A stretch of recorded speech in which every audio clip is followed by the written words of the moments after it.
Okay, so let us go to VMware notebook.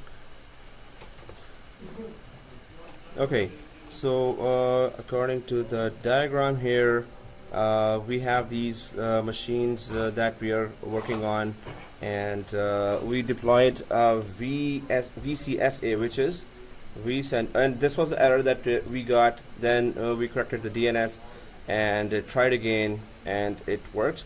So it was the DNS issue, but I hope everyone was able to do that at the end. So I'm just gonna quickly create that diagram of next steps as well, so we could go ahead and understand. Now this is overall. In previous diagrams we were talking about that there is server 2 here, from where we will be installing vCenter, but we deployed an appliance here on Esxi 2. Let me just create a better new one here so we could better understand that.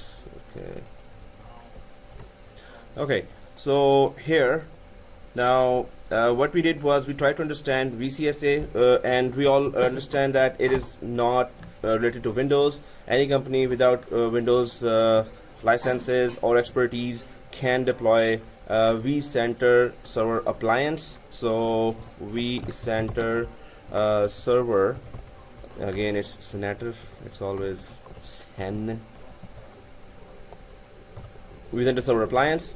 Now for deployment of this, we had to read it. First of all, whenever we talk about appliance, it is always a virtual machine.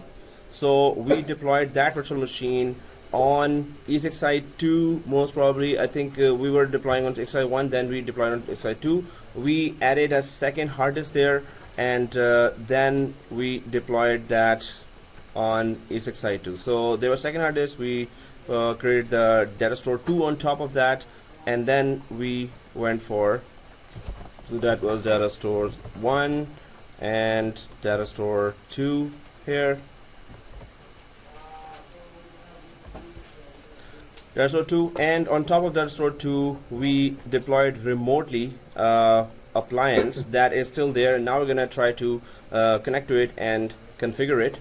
So this appliance was deployed from our server 02 here. So of course from server 02 we need to connect to it finally and try to access this VCSA appliance. The only difference between Windows based deployment and vCenter server appliance is that it is installed, vCenter is installed on Windows, and that's the next thing we're going to do, because we need to carry on with the Windows based vCenter. In majority of the companies still you may see Windows based vCenter being still used, because majority of the services or the main features were there in Windows based. We understand last time as well that it started going away from Windows in version 6.5, where 6.5 of VMware Vsphere, more features are in VCSA. So we're going to explore those features when we get to that by the end of the course. Right now you might see a lot of companies still having Windows based vCenter there. When they that's why we're going to go for upgrade. So we overall scenario is this: we deployed VCSA there, so we're going to now connect from server 2 to the VCSA, and I just want you to at least know that inside of VCSA, the vCenter itself, inside is exactly the same in the version we are talking about. So we are working on VMware Vsphere 6.0. Here everything inside VCSA and Windows based vCenter is exactly the same, but we have to know from inside, and we have to connect to VCSA separately to know that. We're going to do some basic configuration, and then we're going to shut it down. Then we're going to deploy the Windows based vCenter, and we're going to go on with all the features throughout the course with Windows based vCenter, while VCSA still sits there in our Esxi 02. But we did that just to know how to deploy VCSA. So its basic architecture is Linux. Linux Scuzzy, right? 7.5, 7.11, sorry. So, but it is not running on top of Linux. It is running on top of what? Hypervisor. It's inside the virtual machine as an appliance, and virtual machine is being hosted by hypervisor. So here, so if you understand the situation here, and we can go ahead, right? Any questions till now? This is a very simple situation. We tried to deploy VCSA, and we're gonna go ahead now, right? So I hope everyone started server 1, server 2, Esxi 1, Esxi 2, right? So let's go to server 02 here and try to access VCSA from there, right? So I had my last screen still open because it was in suspended state. So I'm just gonna go ahead and try to open that.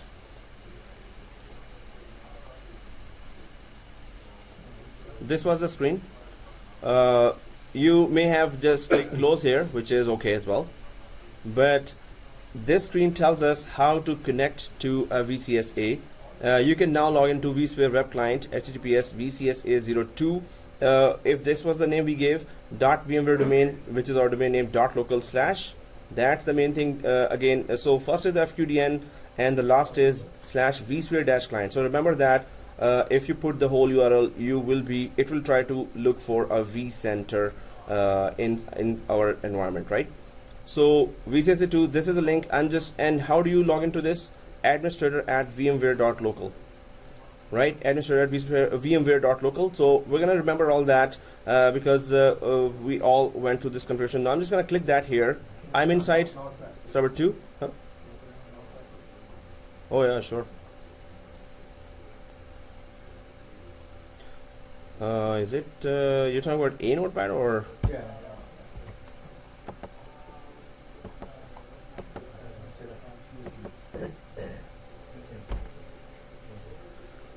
So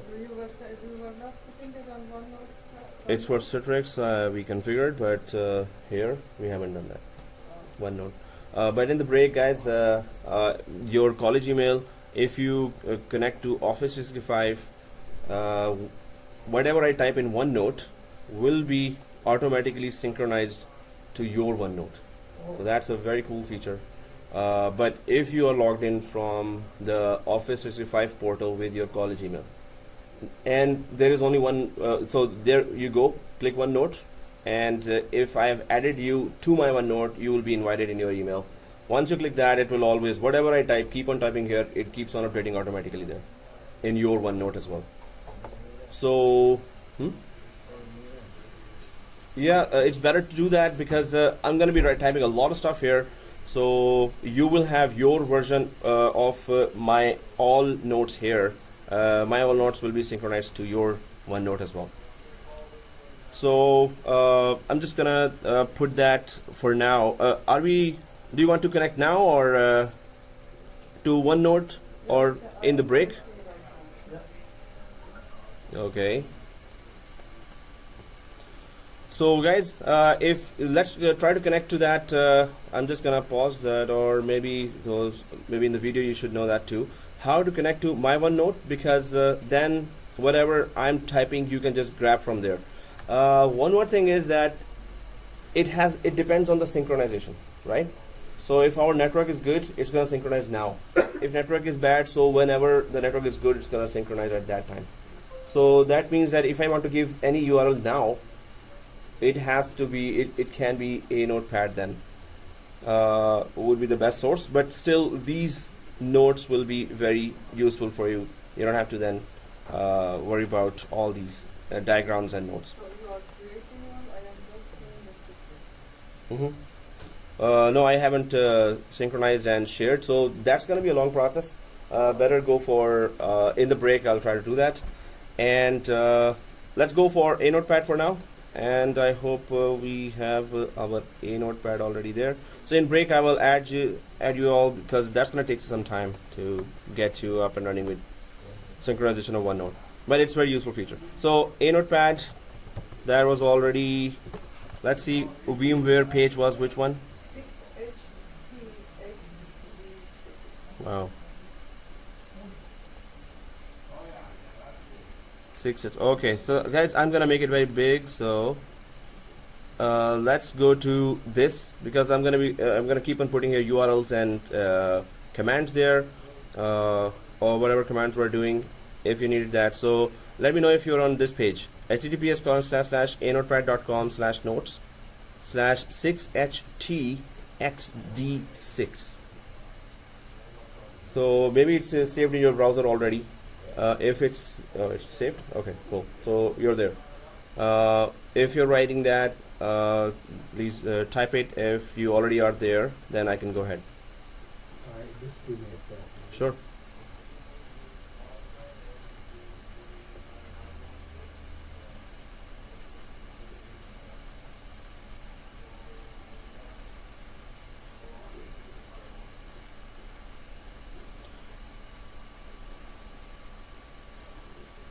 So every two there.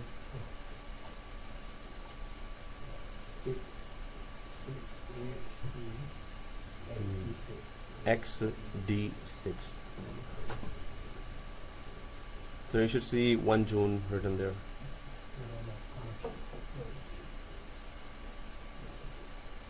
Oh my god. Hmm?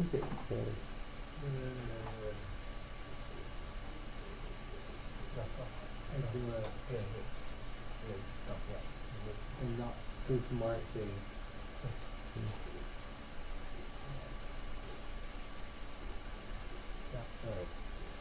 Okay, so here you should see 1 June, but I'll just put today's date here and start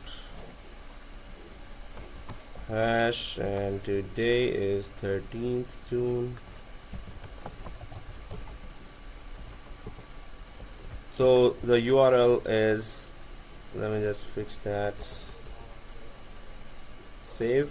Now if your machine name is VCSA02, then just copy paste it in your browser, this URL. So F5 your browser, and this URL will now show up there. So make sure always that once you want log into or connect to VCSA from this from your browser.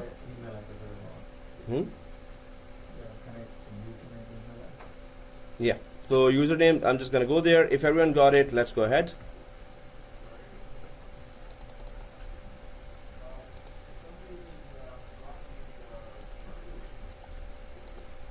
Okay, server 2, and yeah, so let's go to server 2, open the browser and type this URL.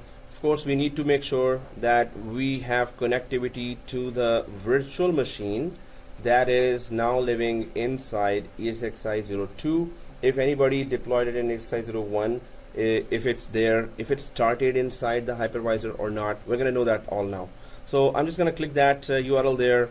It's going to go to the browser, and once you put it in the browser, the blue screen, not the blue screen like Windows blue screen, the login blue screen should show there. It's still loading here, and there you go. So guys, the IP address of the VCSA2, better let's go to check if the VCSA is even on. Why? Because if we go to the diagram here, VCSA is inside hypervisor, right? So if VCSA is inside hypervisor, hypervisor is on, but it's not compulsory that VCSA is powered on. So we need to just check that is VCSA powered on. And second thing is, if you see the login screen already, then it may be that, of course, it is powered on. If you don't see that screen, this may be that it's not powered on. So I could just ping VCSA02 directly from server 2 to check if VCSA is on or not. If it's pinging, of course, then we can just give it a little more time and it will discover our browser-based access. If it is not pinging, then of course it is off, and we need to connect to Esxi02 directly and power it on ourselves. So I'm just going to go inside server 2 just to check that is VCSA even on. So I'm just gonna go on server 2 and go to command prompt, ping vcsa02 if that's the name we gave, and no. So it is 200.6 IP that I gave. So I can just go for IP based ping as well. So I just ping the name first. Maybe by IP it responds. What is the username for that? The username is administrator at vmware.local. It's pinging. Very good. So you can try to just connect to it. What is the log now? Yeah, administrator at vmware.local, and the password, long password. 192.168.200.6. If I ping that, even that IP is not pinging. So this means if it is not pinging, guys, what we need to do is we need to connect to the hypervisor itself and power on the vCenter. Any virtual machine, if it's not pinging, if the hypervisor is on and machine is not pinging, we can just simply connect to the hypervisor. Before vCenter is deployed, we have to connect to hypervisor and power it on. Yeah. So it's not pinging for me by IP as well, guys. If it's not doing the same thing for you as well, we can connect to the Esxi directly. And do we remember that how to connect to Esxi? We did that before as well. Yes. Exactly. Yeah, https://esxi02. If you just type that in the browser, you will directly connect to the hypervisor. Right? So I already am on Esxi02 written there. So I'll just simply put the root as the username. Let me know anyone falling behind. So, and password for the hypervisor directly. So I'm trying to connect to the hypervisor where the appliance is living right now, just to check if appliance is powered on or not. So I'm inside the hypervisor.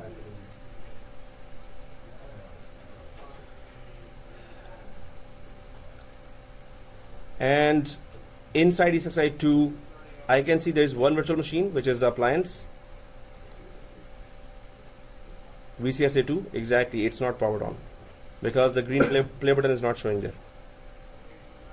So I could just simply select here and click this, power on. So remotely we can then connect to that. So for some it is powered on automatically, for some we had to remotely connect. With the licensing system, with expired or expiring licenses in your 60 days. Yeah.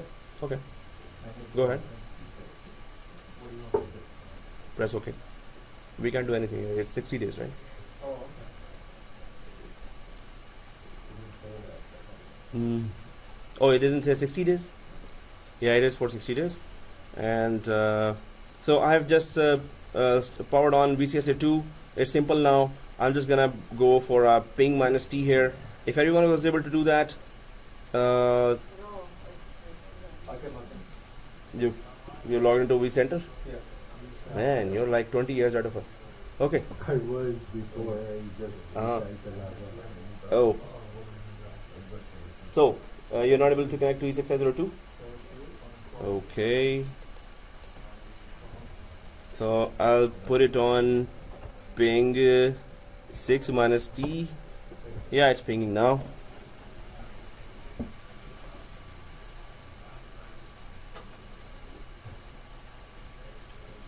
So, what ID you gave here? And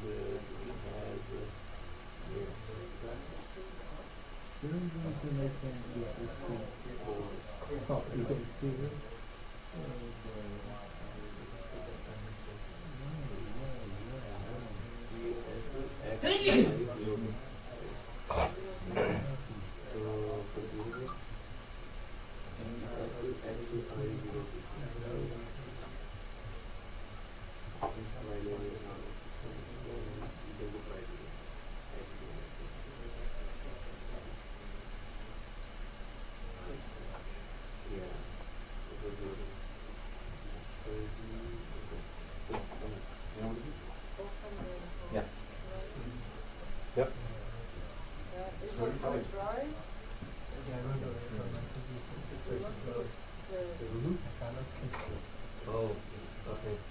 So what we did was, remember that Esxi02 we gave 24 GB and Esxi01 was also 24 GB. So Esxi01 can okay, so the 2 you're not using, right? It has 4 GB but still I don't use that for I only use for dump, right? So template which is and we can edit it so then how to show it from the start and then one into so one is there there's continuity so you're not able to connect to VCSE. I think there's VCSE is not really that VCSE so maybe VCSE is not powered on, right? Yeah. So did you pay it? No, I cannot even finish it. Oh, okay. So otherwise, ESXi 01 and then log into ESXi 01. Okay. Yeah. Because Okay, first how paying to do ESXi 01. We don't have any mix numbers.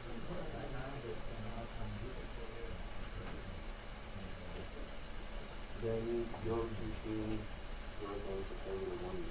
Mine was on ESXi 01. So you can set it to ESXi 01.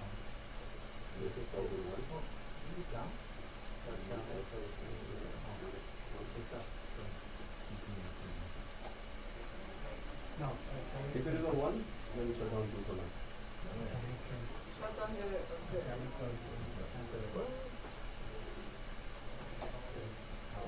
Put the root pattern. root and a small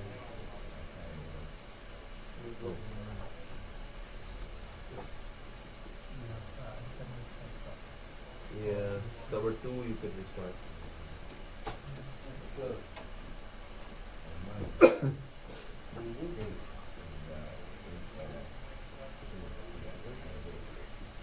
so yeah, this will come to everyone.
log into VCSA?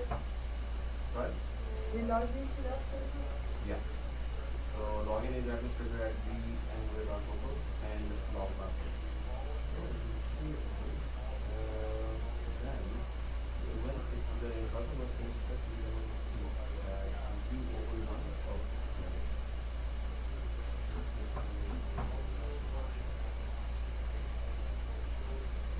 Fine. Okay. word for else. Yeah, I put that on. So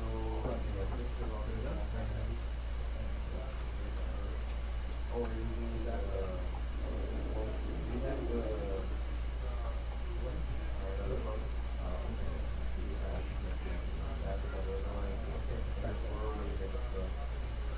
So here we can use this site service and we can now download a snapshot. But once you have to go to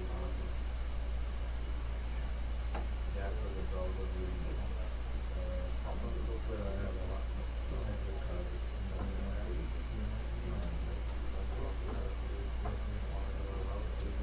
Mine is working. everything is working. What's wrong with it? No, the flash is up to date. I don't know. Is this at a internet connection? No, I mean, I'm just saying it was up. Oh. And so that we will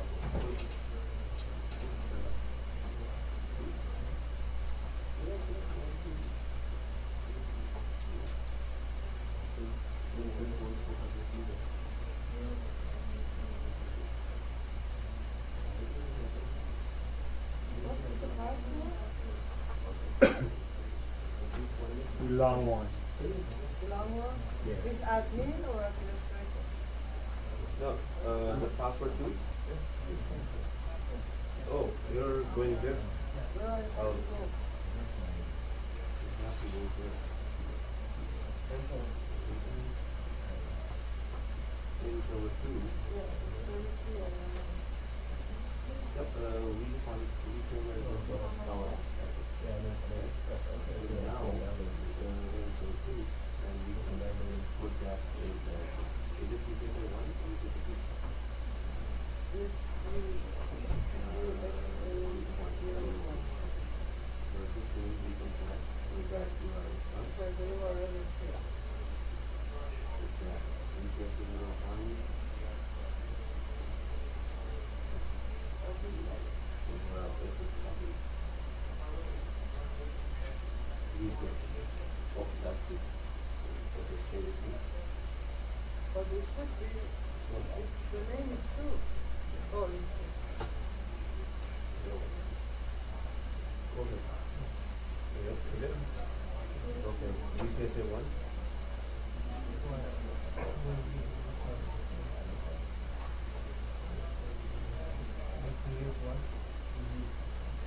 Yeah, so you should shut down.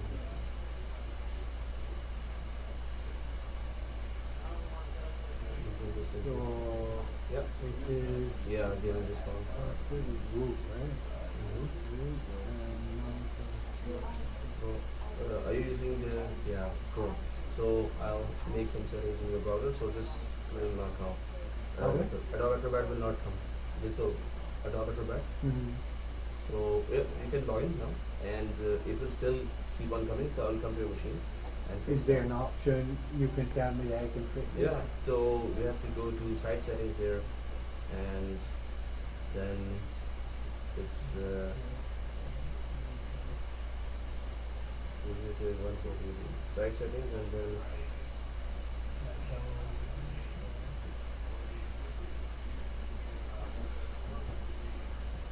so here.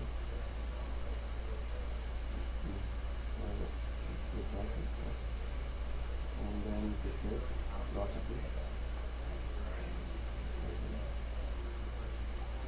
And then pop-up is not allowed, Oh, okay. and flash is Disable. allowed. Hello? Yeah.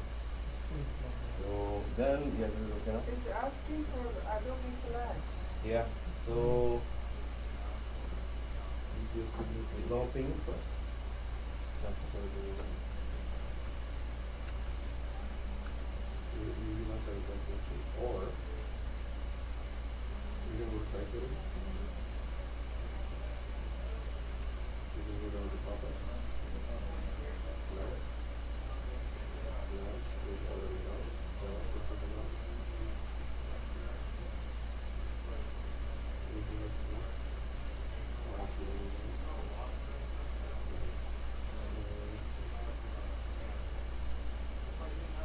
If it gives autocomplete, then you need to add a second card and that is going to connect to add that auto flashback.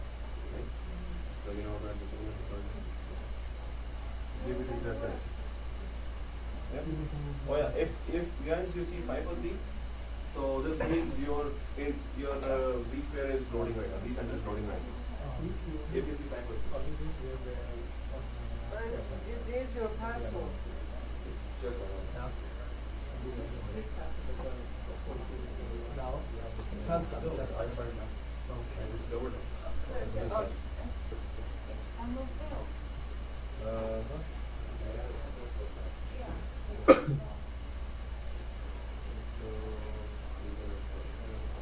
We are putting it on 8,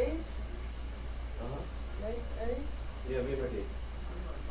What's the issue with this download fail? Now refresh. And try to get allow JavaScript slash pop-up. Downloads.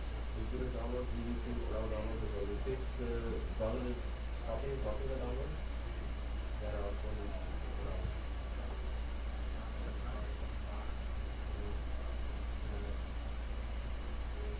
Reload.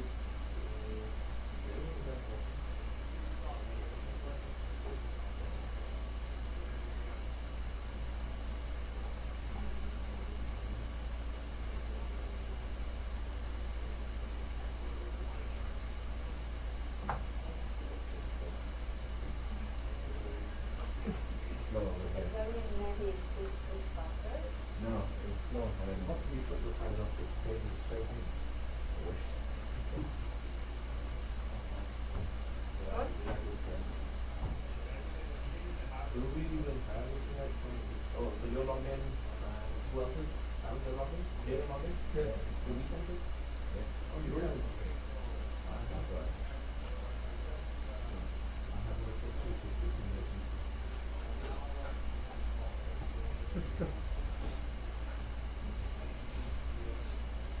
So two logged in, and let's go with the other two.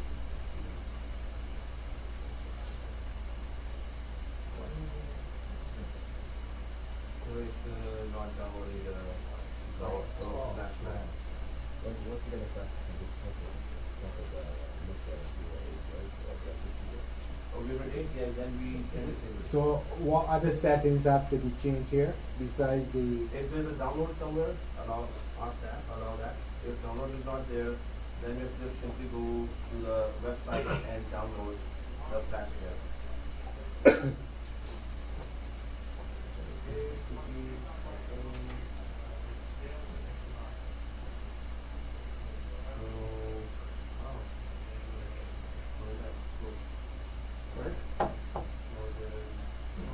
Is it good Wi-Fi?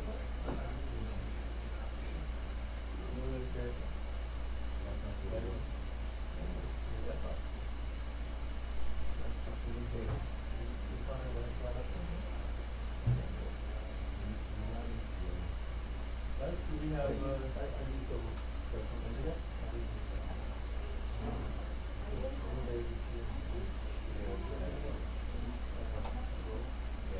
outside we have it.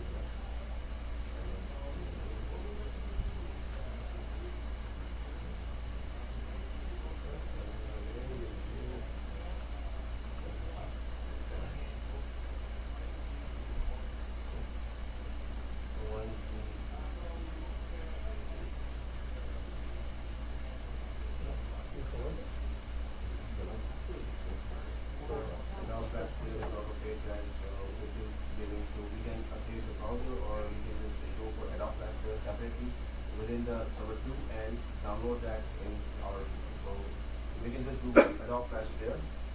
Adobe Flash there. Download. Oh, okay. So you two guys are just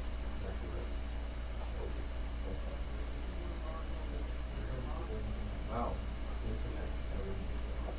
Internet comes in download Adobe Flash.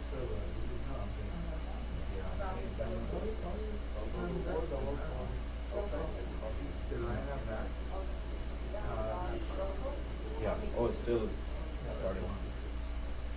So yeah. My network is connected, it says, but when I go, it doesn't do anything. Oh yeah, let me check my cable.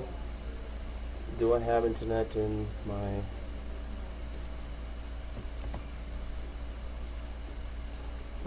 From within Does it have to be directed from?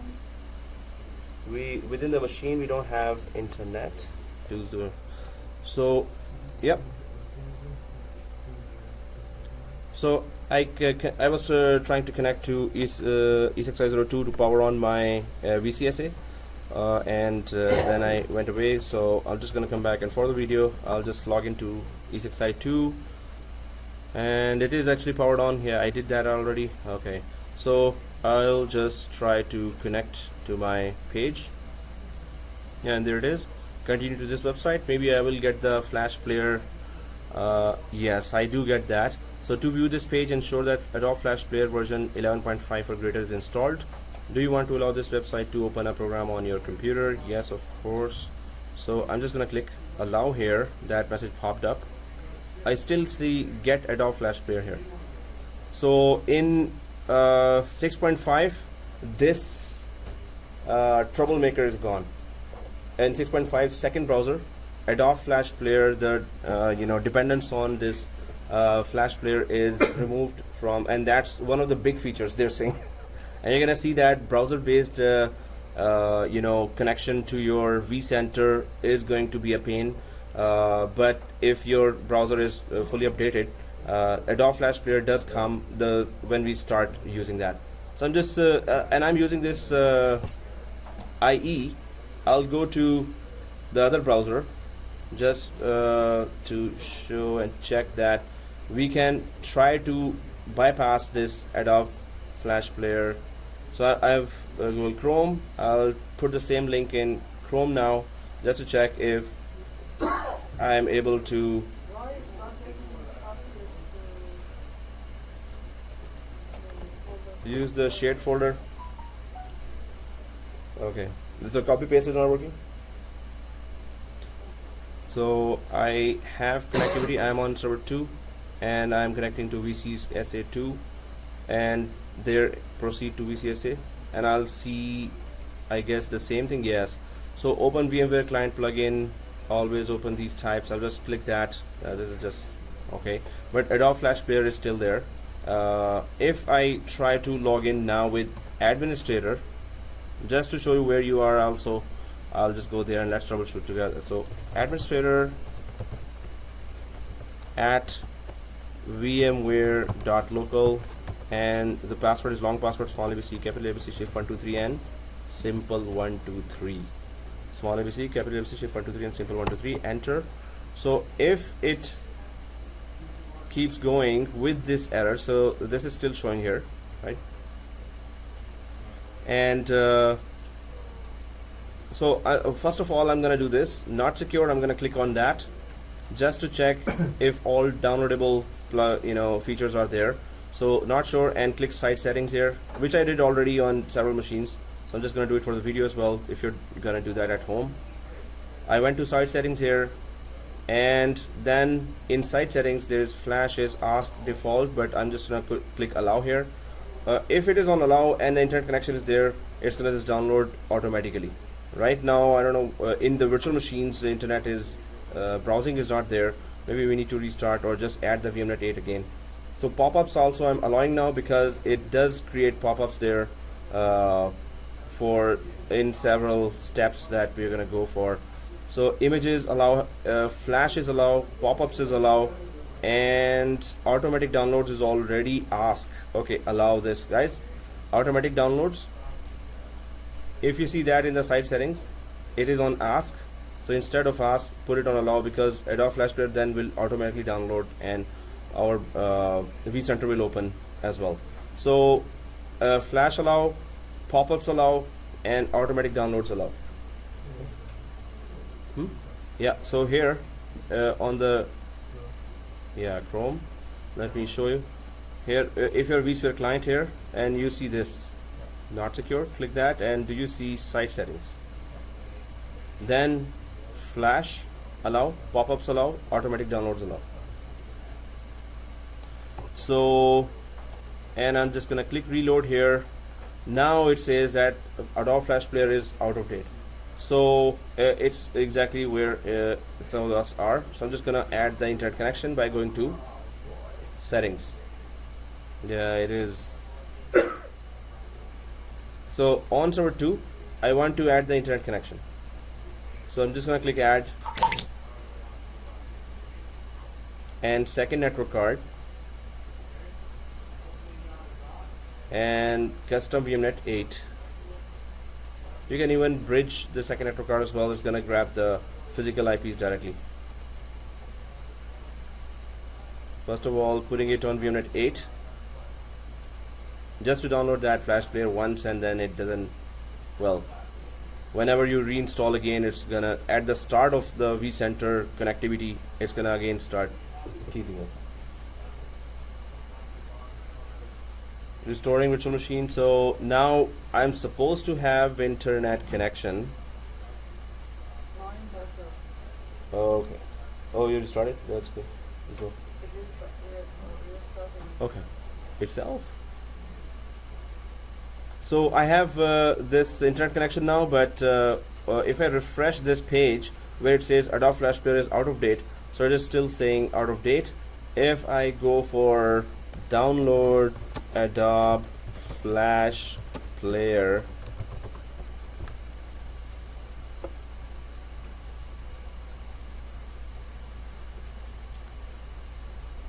it's trying to go somewhere.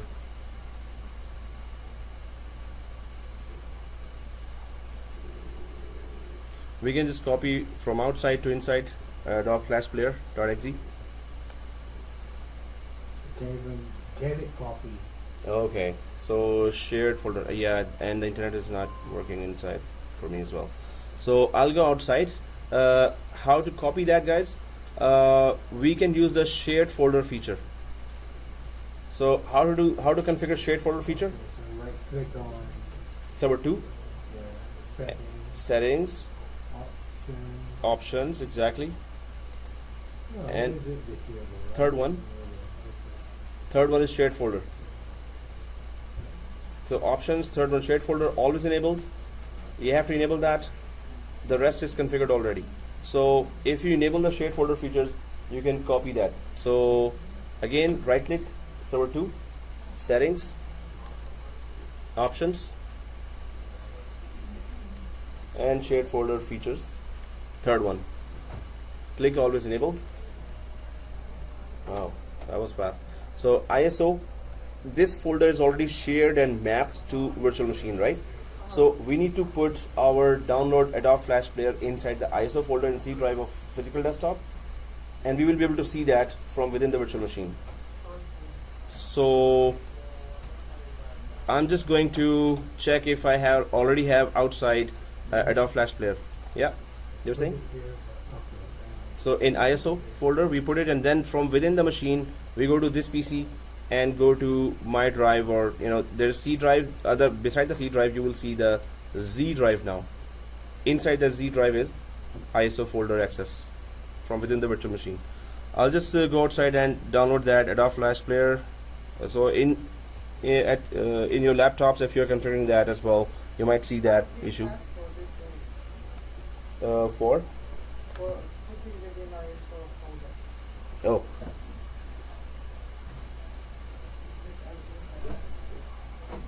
My connection failed, even though I downloaded it. Oh my God.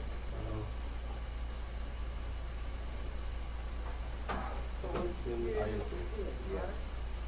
Now, let's open the same. Oh, yeah. You just start with on zip. Huh? And go Start with on to zip. It's just to- You want a more. Yeah, it is. Yeah. So you got it inside. Oh, yeah, there's no internet, there's a yellow triangle somewhere. So there's no tab. Or yeah.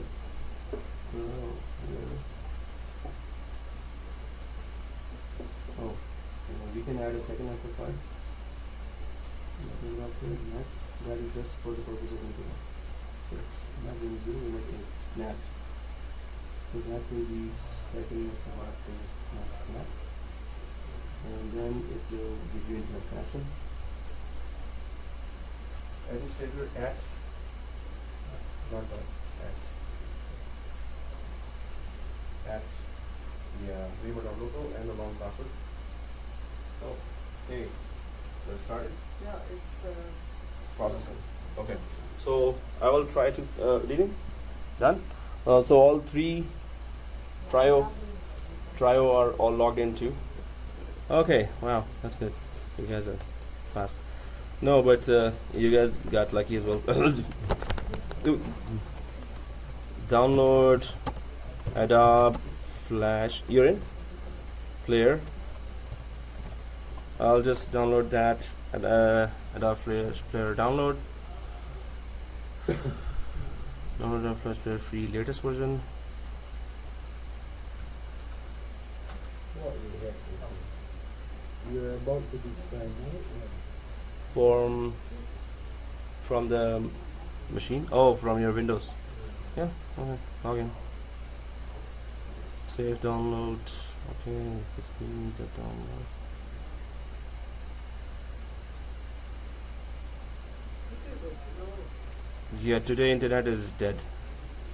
This should be installed quickly, because it is on the server, right? Yeah, it's local. Well, it should be. It has 4 GB.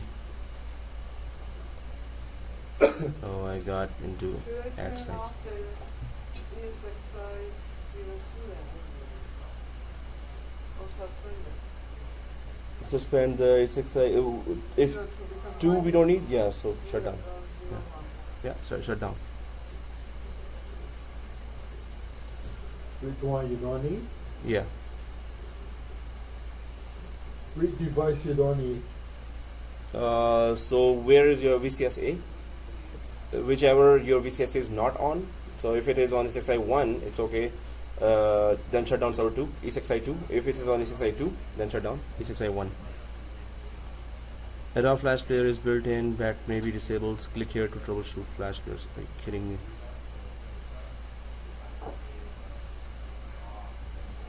Need Flash Player for a different computer? Yeah, that's what I need. Download now. Okay. Oh, operating system. Mine Windows. detected itself. Rejected?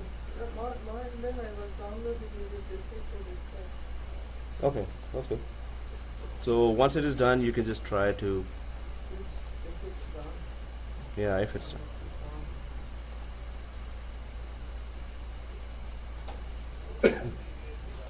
So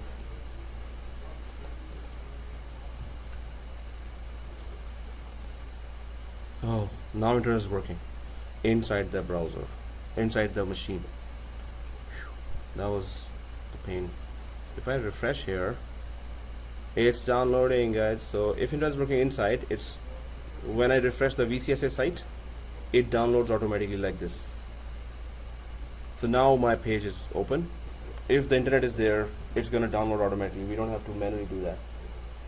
So now it should be going to. We were downloading from outside because internet was slow or not working in our inside our machine. I think internet start doing browsing now. So it's gonna load now, and let me check other. Yes, It's when I sign in that the problem comes. Okay, let's sign in. Let's see. was it admin? So let me just type that password here. It was administrator at vmware.local. So I'll just put it big. Administrator. Oh, that is for VCSA? Yes. Administrator at vmware.local.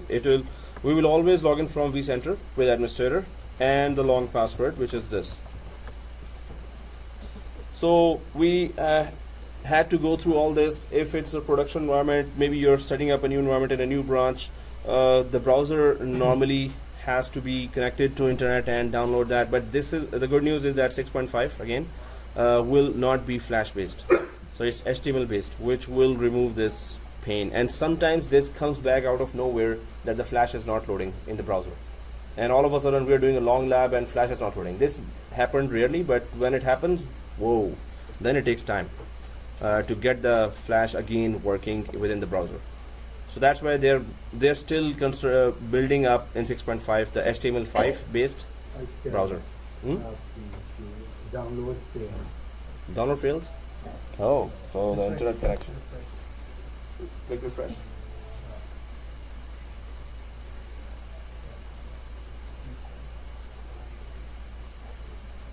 Okay, yeah, so it did not download till now. Okay, so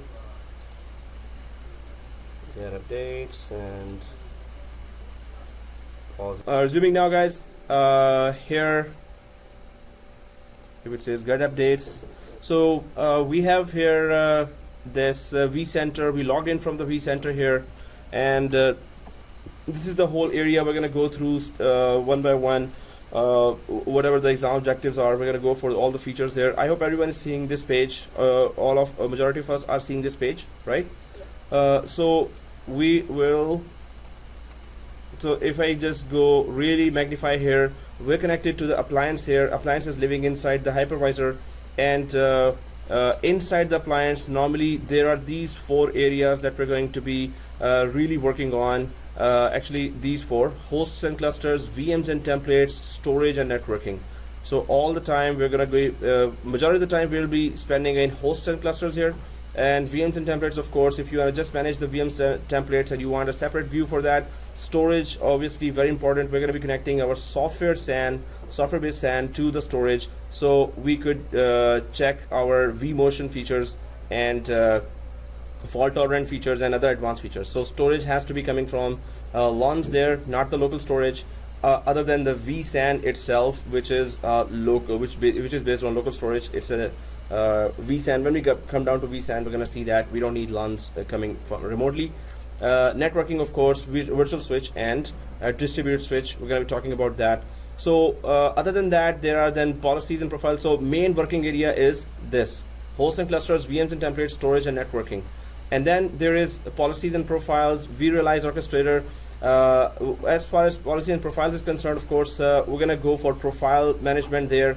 There are some policies we're going to be discussing for security, for networking, for monitoring. vRealize here is their main tool for managing the whole VMware environment, cloud environment, even if you have Windows environment, Linux environment, and any type of other cloud. So vCloud is there, Azure is there, AWS is there. So vRealize is a full operations manager that lets you monitor and automate VMware environment, especially VMware environment. But if you want to monitor other environments as well, they have created that one-stop tool that does the monitoring and automation. So and it's pretty extensive. It normally takes like 45 minutes to 1 hour 15 minutes just to deploy the vRealize. After that, it starts collecting data from through the vCenter of all the hypervisors and virtual machines. So it's a pretty extensive application. vRealize, it is part of the exam objective as well. So we're going to try to deploy that by the end of the course. Then there's hybrid cloud manager. Of course, if you have local environment and cloud environment, but that is vCloud. So this is VMware's own cloud, right? Is that if you want to connect to that, if you have the it is proving to be a little more expensive, but big companies can afford that, so they can migrate the machines from local vCenter deployment to the vCloud, which is also from VMware. But as we know now that VMware is also available on AWS, so now we can use this hybrid cloud feature to connect to that AWS as well. Although it is separately available through the cloud, we have to go to the browser and then go to that area, then connect it to this site. We're going to see that how we connect to the different clouds when we come down to that.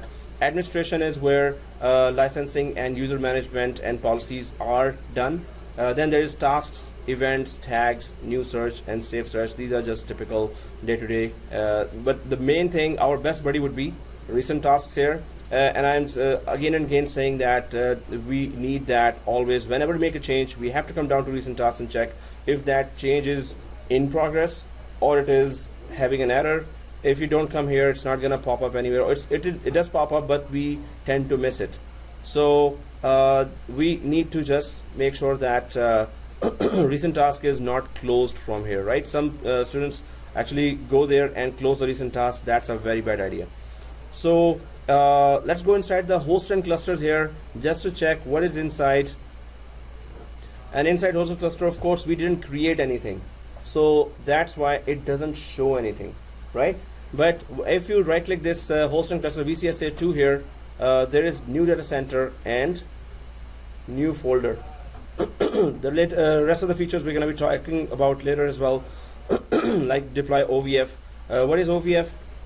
You can export a virtual machine, working virtual machine, into one file, OVF, and then sell it, give it, put it on USB, take it anywhere, and then import it in another VMware environment or upload it in the VMware marketplace, and you can sell that software. Suppose you created software in the virtual machine and you want the whole virtual machine intact to be uploaded there for any prospective clients to buy your software that is running on top of that virtual machine. So it is just export and import feature for virtual machines to take out virtual machine and then put it back in later. So OVF is used for Hyper-V as well as Zen server as well as this Esxi server as well, just to export import virtual machines. So there is that data center, although we're gonna be not working throughout the course with this VCSA. So that's why we're gonna be recreating this environment in our Windows-based vCenter as well. Right now we just wanted to connect, and you can see that what kind of browser-related issues do come if we don't have those internet connectivity and other stuff. So what I'm trying to say here, we can create the whole environment, but we're not gonna use that throughout the course, right? But what I'm just showing you basically how to create a basic infrastructure. We're going to let's click the new folder here. This is just for organization of the whole infrastructure here. So if I click the folder, right? I click the folder here. New folder. Everyone there? Yeah. So the folder, we can just organize it according to branch-wise, region-wise. Maybe you have across the continent virtual machines there. So if we go for Toronto, suppose it's the one branch here, we create the folder here, Toronto, and then press OK. So it's just organizing your infrastructure there. If I go to the recent task, it is completed, and if I go up there, Toronto folder is showing, and if I right click again here and go for new folder, then I can just put New York, another folder, New York. So this is, I'm just showing basic infrastructure. Otherwise we're going to be doing that and then following up with the whole course with Windows based vCenter. But I want to show you that exactly the same thing you will see, nothing different in Windows based vCenter as well, what we're seeing in the appliance based vCenter. So if two folders have been created there, then if I right click here, you can create a new data center. So new data center is where you add hypervisors, virtual machines, and you can see all the features to handle the whole VMware environment. So within the Toronto, I right click the Toronto folder and I'm clicking new data center here. And again, we can just call it Tor DC here. Tor data center. This is not domain controller. This is data center, Tor DC, or Toronto data center, whichever way. But if it is organized, it's always a very good idea. Yep. So we are clicking on Toronto and then new folder. So new data center, exactly. And press OK. I just wanted to show you when we right click on that data center, then we see a lot of features. So if I, this is Toronto, and if I expand that now, Tor DC looks like this. And if I go to New York as well, same thing, same drill. A new data center inside New York as well, and it is NYDC. So it is another data center in New York folder. So once we have the two data centers showing here, that's the infrastructure we're going to be working on when we go for Windows-based deployment, which we should start soon as well. So we could start working on our environment and vCenter throughout the course. We're going to go for all the advanced features. So just to show that again that appliance-based has same environment as Windows-based. So if you right-click now the Tor DC, which is already there, right? If you right-click, now you see lots of features here that you cannot see when you right-click the folder, because that's just for organization and for a few features there. But the main features would be add host would be the first feature, which means how many hypervisors you have. You can add those hypervisors one by one. New cluster, now cluster would be where you will see fault tolerance and replication and HA and vSAN. So all the advanced features come only when the cluster is added. Cluster can only be added when data center is added, right? So cluster is inside the data center, it's not in the folder. So folder is just for organizing there. So cluster is where the advanced features will start. Distribute switch can be deployed on the data center level. So distribute switch can centrally control the whole networking portion of the VMware. So we're going to spend some time there creating the distributed switch. You can create virtual machines on the data center level. It will still ask which hypervisor you want to create it on, but you can create it on data center level as well. And then VApp from library. VApp is just that you have collection of virtual machines. Suppose you want to start, restart, shut down 5 virtual machines together. So you put all virtual machines in the VApp inside VApp itself. And then VApp just gives you the central controls you want to maintain. So that's especially for maintenance, that you want to have group of machines started, restarted, or shut down together. Also, you can vMotion them together as well. OVF again, import export, right? No, we went for just a virtual switch there, and that was Hyper-V. Distributed switch is not even there in Hyper-V. It is in Esxi VMM, System Center Virtual Machine Manager. So that is a central application. So this is vCenter here. Esxi VMM is there for managing the Microsoft environment. So distributed switch, it's pretty complicated. So we do that. Yeah. So and this is there is a Cisco switch as well in VMware, but that we can only get if we have partnership with VMware. So big partners get the access to Cisco proprietary switch, which you can deploy here. Okay guys, so this is just a brief introduction to the whole environment within the VCSA. We needed to know how to deploy a VCSA. It's entirely different from how we deploy Windows-based vCenter. If you go to the, so I'm just clicking on the virtual machines here, and the structure will show there. We don't have any virtual machines yet, so they're not showing, but in VMs and templates, only virtual machines show here. Templates and virtual machines, right? So this is just a brief introduction. We don't have a virtual machine. We don't need to have a virtual machine because we're now going to start deploying the Windows-based vCenter. So other than that, storage. Again, we haven't added a hypervisor to show us the virtual machine or the storage of the hypervisor, right? Storage is always connected on hypervisor level, right? Storage is always connected on hypervisor level. If you didn't add the hypervisor, it's not going to show anything here. So we're missing a hypervisor, but we will be doing that with the Windows-based vCenter. And if we go to the networking, of course, because hypervisors are not connected, it's not showing networking there. So instead of building everything here, we can actually go and build the whole thing in Windows-based environment. We just wanted to have an introduction here. Basically, we're going to start working on Windows-based environment. We can even shut it down and start working on Windows-based, because later, by the end of the course, we're going to actually work on VCSA 6.5, where the advanced features have been shown in VCSA, right? So this is just a brief introduction here, and now you're going to see that once we deploy Windows-based vCenter, you're going to see exactly the same interface throughout everywhere. So VCSA inside and Windows-based vCenter are exactly the same inside.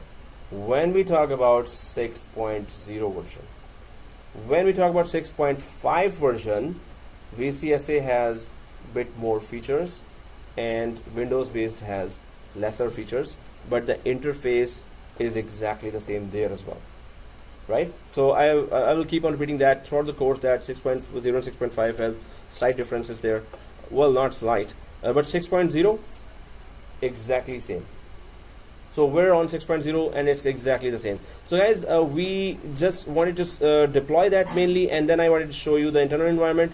If there are any questions, you can ask me. Otherwise, we do not need that VCSA. We're gonna simply shut it down now, and we're gonna start deploying Windows-based vCenter, where we're gonna configure the whole environment. And that's what we're gonna see still for next 4, 5, 6, 10 years maybe. Companies are very slow in upgrading. So you will see Windows-based more than VCSA, right? Unless some company has upgraded to VCSA and they require you, so we're going to go for VCSA as well. Any questions till now? What do you mean by VCSA? It is vCenter Server Appliance, and So when we are logging in to work under the data centers, virtual servers, we are not logging into VCSA. so VCSA is a central application that is handling the whole environment. So we have to first connect to VCSA to see anything in our full environment, right? So this is our central dashboard. So we have to connect to VCSA first to see how many hypervisors we have, how many virtual machines we have, how many virtual switches we have, how many LANs we have or storage we have. So this is a central dashboard. Now this is has nothing to do with Windows, so that's why we wanted to know that how to deploy it and how to connect to it. But we're going to work on it when we are going for 6.5. Even if we work on it now, inside everything is same as Windows based, right? So this is a central dashboard that through which we control the whole environment. It is still living inside a hypervisor, so we don't need Windows licenses there and Windows expertise there if any company goes for that. Normally big companies always have Windows and Linux environments, so they always have Windows licenses and Windows expertise as well. So so any questions till now for this diagram? Because that was the purpose, how to deploy and how to connect and see inside how it looks like, because it's going to be exactly same when we deploy on server 2 directly a vCenter. Any questions till now? That was pretty simple, straightforward, that this is a VCSA or vCenter server appliance. Administrator vmware.local and long password vmware.local. So if there are no questions, we're gonna shut it down. That VCSA, we're gonna shut it down. VMware domain or vmware.local. Administrator at vmware.local. Okay guys, so we understand, we know how to deploy now, and what are the prerequisites of that, and a DNS record has to be there, and 120 GB minimum space has to be there, 8 GB RAM minimum has to be there for a typical vCenter deployment. So we try to do all that, and then we deployed over the network of VCSA. Now we're going to shut it down. We can shut down the VCSA here. We didn't do much inside because inside is exactly the same in Windows based, where we're going to spend all throughout the course all the time to work on advanced features. Okay, so what do we do next? If there are any questions, if we know. Otherwise, yeah. So vCenter for Windows. Huh? Yeah. vCenter central dashboard, central enterprise application. So the plan is here that we're going to deploy the vCenter on server 2, right? And we're going to shut down this guy here. We don't need that. Why do we not need that? Why are we going away from that? Because we have only 2 hypervisors. If it is living in one hypervisor, then we cannot do high availability tests. We're going to be doing HA crash test. So we're going to configure HA, then we're going to crash the virtual hypervisor. So the only other hypervisor, if VCS is there, it might be disconnected. and we wanted to check failing over as well, if it fails over or not. So we need to shut down hypervisors, any one of those at any time. So that's why we're not using VCSA here. If we add 3 hypervisors, our machines will go really slow. Then we need 5 machines total. We are going down to 4 machines. So do we understand that what we're doing here? And what is the purpose of that? Purpose is shutdown. Purpose is that we're going to spend more time on Windows-based vCenter, which is exactly the same as VCSA. And since we don't want to work on VCSA because we need 2 hypervisors to check all the advanced features, so we will just simply shut down this VCSA. We're okay with that? Any questions? Okay. So we're just going to. So how do we shut down the VCSA? And the next step is that we will make sure that server 2 is ready to receive a vCenter for Windows, right? So vCenter basic requirements are still there, which is minimum disk is space is 120 GB, and minimum RAM is 8 GB, minimum RAM, right, for tiny installation. So these requirements have to be there, met there first. But of course, when we need to deploy that, we're going to push it really hard. We're going to upgrade it to 24 GB temporarily, and then we're going to start the deployment of vCenter. E-records.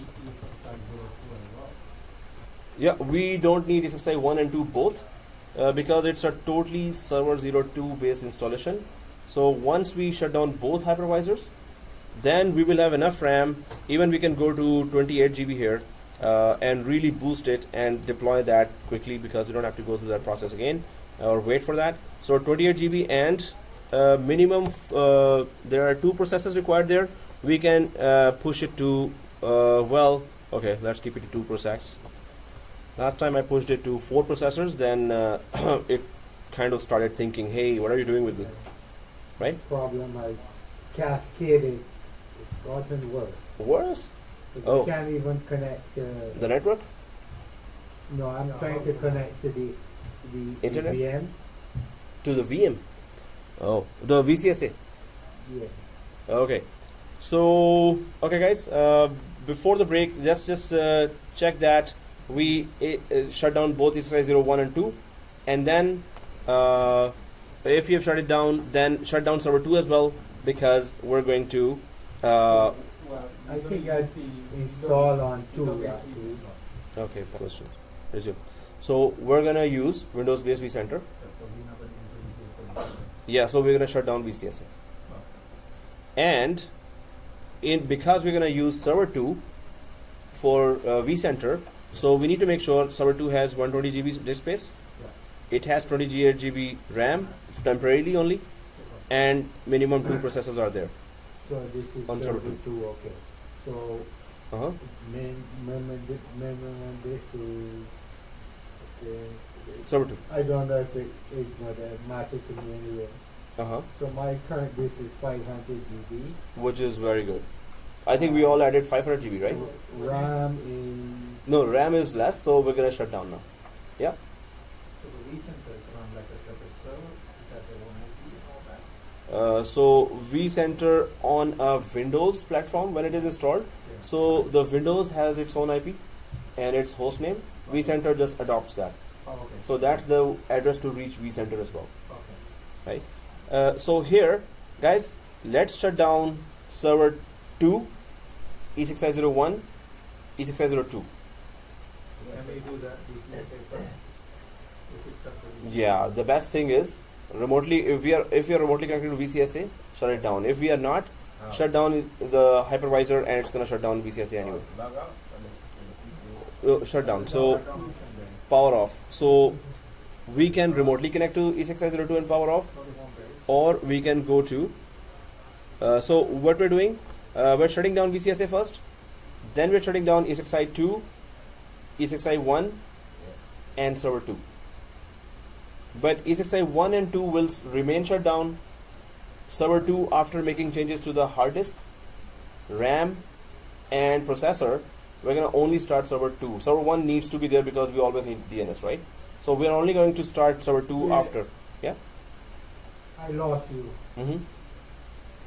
Which server are you shutting down? So that's what I just said. So E6i 1, E6i 2, Right? server 2. Why? Okay. Why are we shutting down? How do you Because you say you want DNS and DH. Server For, 2. for resources. Huh? So for resources, exactly. See this here? See this? Right, I understand that. So if we shut down, then we can change the resources, right? Okay, so we're only going to use a server 1. We need server 1 up. Yeah. Yeah. how do you shut down these Yeah. We connect to E6i 02 Yeah, we do. and power off.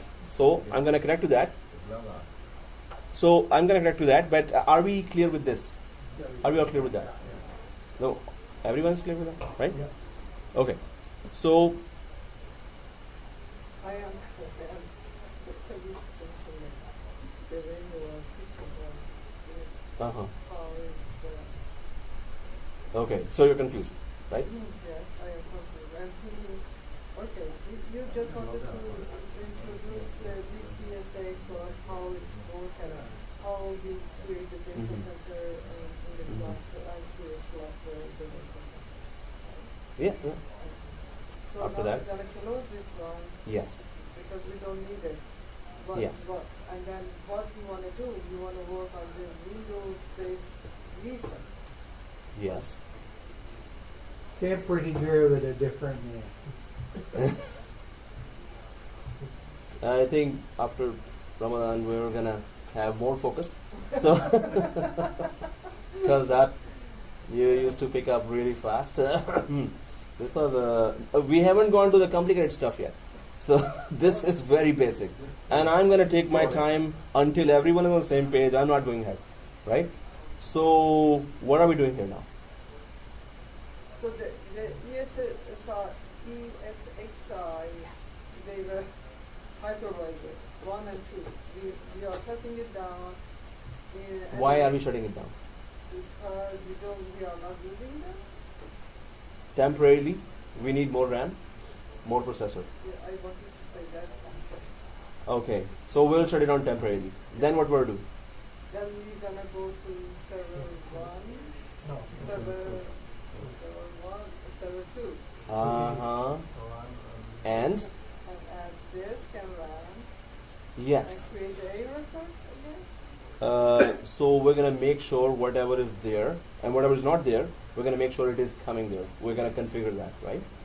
So again, But you again, spoke Sorry. earlier about needing DNS. What I am confused about uh-huh. what is the base Windows based vCenter. What is the difference between that and this? Yeah. So the difference is that one is VCSA, which is vCenter appliance. Why we use appliance at all? Why do we use that in the environment? Anyone can tell me why do we even care about a VCSA? To avoid having to use Windows. Yes, to avoid having to use Windows licenses. And so there are some companies who have only Linux developers and Linux administrators. They have no Windows expert there in the company, and they don't want to hire any expert So Windows it's expert. it's an right? autonomous system without having to use Windows. Exactly. Same pretty face, but different name. Yeah. So I think you need rest. So because that is very basic. We're It's the talking same about. thing. It's the No, same I thing. got it. I Yeah. understood. You're a tough girl. I got what you were saying. Soldier, come back. Now it's an order by general. No, you're real good administrator. Okay. We just need to focus a little more, right? So, are we there, soldier? Yes, yeah. Right? Okay. So, VCSA and Windows based. VCSA is deployed for Linux only environments. We don't need that now, right? So we're gonna go for Windows based vCenter, and we're gonna live there forever. Oh, okay. Then we're gonna throughout the course going to use Windows based vCenter. But vCenter. VCSA has more features than Windows is now, right? Sorry. VCSA have more features. VCSA 6.5 Yeah. has more features. We're going for 6.0 right now. Oh, Why? So it is why two versions are going there? Because I want you to know how to upgrade from 6.0 to 6.5. That is even better than just learning 6.5. Upgrade is always the best option to go for. so if you log out, Yeah. then you shut down. There's a shutdown power off button. Actually, I'm still facing questions. That's why I cannot answer your question yet. So if there are no questions, I can answer your question now, right? No problem. So- Log out. So log off means that it is still started and you can still remotely connect. Shutdown, this means you do not have. Okay, so Mhm. so what are you talking about? Shut down or log off? Which one are you talking about now? So he asked how to shut down VCSA. How to not shut it down? How to shut down VCSA. Okay. So he's asking about that. Alright. How to shut down VCSA, right? Can you shut down inside ESSI? Exactly. That's what I was coming to, but I have to answer all the questions, right, of everyone. So, okay. So guys, first thing, how to shut down VCSA, because we don't need that. So here, if I go down to server 2, I'm already inside the VCSA here, but I don't want to shut down this way. We can just connect to ESXi02 or ESXi01. We can go to the virtual machine of VCSA and just simply power off from there. How do we do that? I can show you now how to do that. So what we're doing right now is that we're going to connect to the hypervisor that is hosting VCSA, right? Yeah. So which hypervisor? For you guys, I think it's one. One.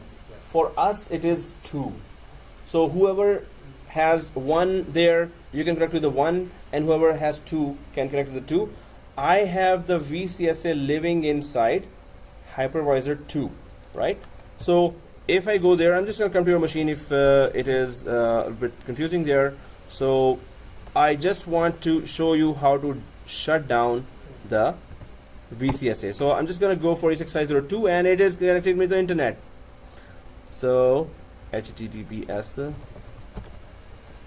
//e6i01 or okay. Right there. So guys, we just want to connect to E6i. So anyone already connected to E6i2 here? Via Why are we connecting there?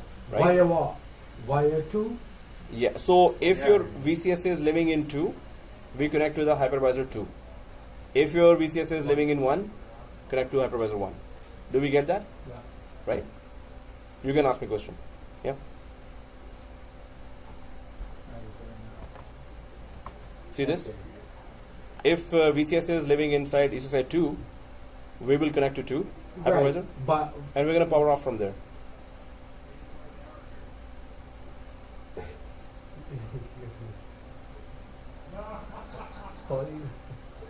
do you want EXI 01 to be off? Yes. 02 to be off? Yes. What they're asking is how to shut down VCSA itself. I'm saying, Oh, so yeah. you okay. But ESXi02 huh? should be on when you shut down that.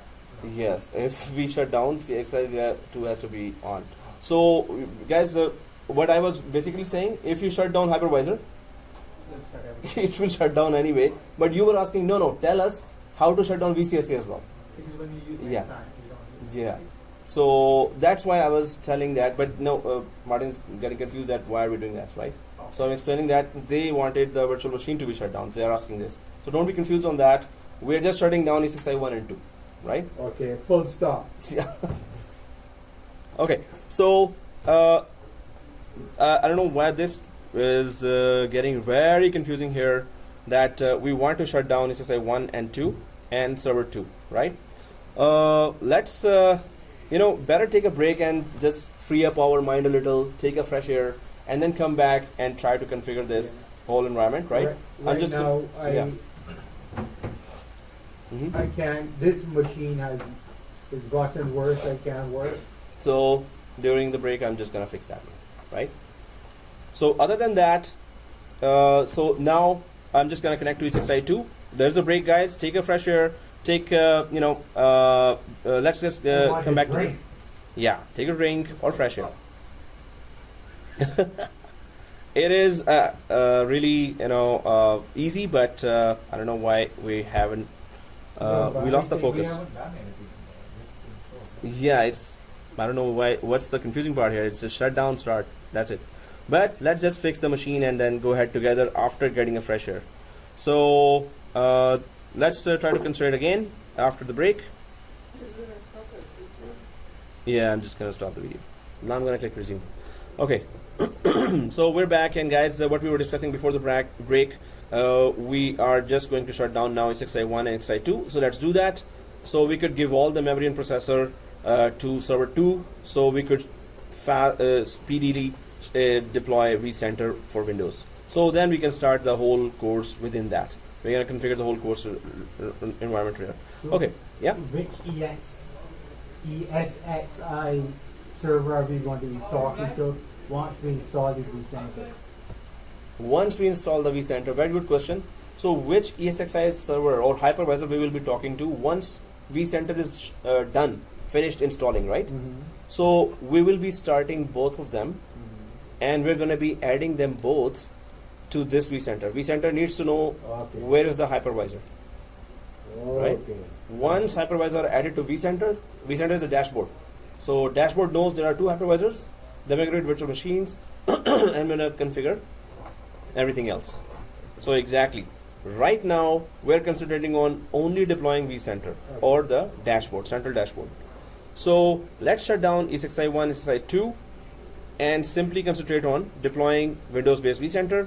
After it is installed, we're going to add hypervisor 1 2 by starting them and putting them in the right memory and processing. So any questions till now? Okay. And then let's go ahead. Anyone else? Yeah. Okay, so let's go ahead, guys. And then I'm just gonna go for shutting down ESXi02 and shutting down ESXi01 because we need some RAM and processing. If we shut them down, we can get that RAM and processing. So that's temporary. We're gonna shut down ESXi1, ESXi2, and now once they are shut down, we need to change the resources of server 02 as well. So what we can do is we can shut down server 02 as well because we need to change the RAM processing of that. So let's shut down server 02 as well. Now after that, we're going to keep the hypervisor 1 or ESXi1, ESXi2 shut down because we need their memory and processing here on server 2. So I haven't touched server 1. It's okay. We need DNS all the time. Name resolution has to be there all the time. So now in my case, ESXi1 and 2 are shut down. And I'm just going to leave it at that. And I'm going to go to server 2 here and edit virtual machine settings here because I want to change the resources, the RAM and processor. So let's double check everything is okay for the vCenter deployment on server 2. So if we edit this, 4 GB RAM is there, we can push it to 24, which is also okay. 28 is even better. Last time I did that, I had a little different experience. So too much speed maybe sometimes upsets the physical desktop as well. I don't know why this happened last time, but previous times I pushed it to 30 GB even and it went fine. So 24 GB, 2 processors are already there, right? And 500 GB hard disk is already there. Last time I pushed it to 4 processors. So it was really something that physical desktop said, whoa, hold on. Which is also okay, it's just that I'm just being careful here. That I don't need any errors during the installation. So guys, if 22 GB is there, in my case it is there, and processor is there, we're ready to go, right? VMNet, everyone is seeing there? So once we start that, we can go to the networking and disable VMNet 8 internet connection. Oh, if you don't have, it's okay. If you have it, better disable it because it is connecting to our net plus DSL internet connection, right? So that's a separate DNS. We want to stick to our. You are not removing it right now. Oh yeah, we can remove. Later we're gonna add that again for if the browser says, oh, I need Flash. So later we can add it again. So better for clarity, we can just remove it, or if you don't want to remove it, you can disable it. So I'm just going to remove it here, just to clear the things out. Keep it simple. So 22 GB done, 2 processor, 500 GB, we are ready. So let's press, if that is done, and there are no questions here, so press OK. And just power on server 2. Only power on server 2. Esxi 1 and 2 need not be powered on, they are shut down, and DNS is always required on server 1. So only server 1 and 2 are right now available. So we are turning on server 1 too. So server 1, yeah, we always need that for DNS, Right now that has 2 gigabytes of RAM. Which is good. Any setting on the 01? 01, no setting. And the A record I mentioned before, but that is already available. We're only going to double check that, but we don't have to make any modifications. Okay, so in my case, server 1, as you also noted that server 1 is only having 2 GB, that's all we need there. We don't need to give it more RAM. Server 1, if I just double check that settings here, well, in my case it is 4 GB, but this is also okay. 2 GB is also okay, 4 GB is also okay. We don't need to increase the RAM here. Server 1 is okay. And server 2, I'm just going to log in from there.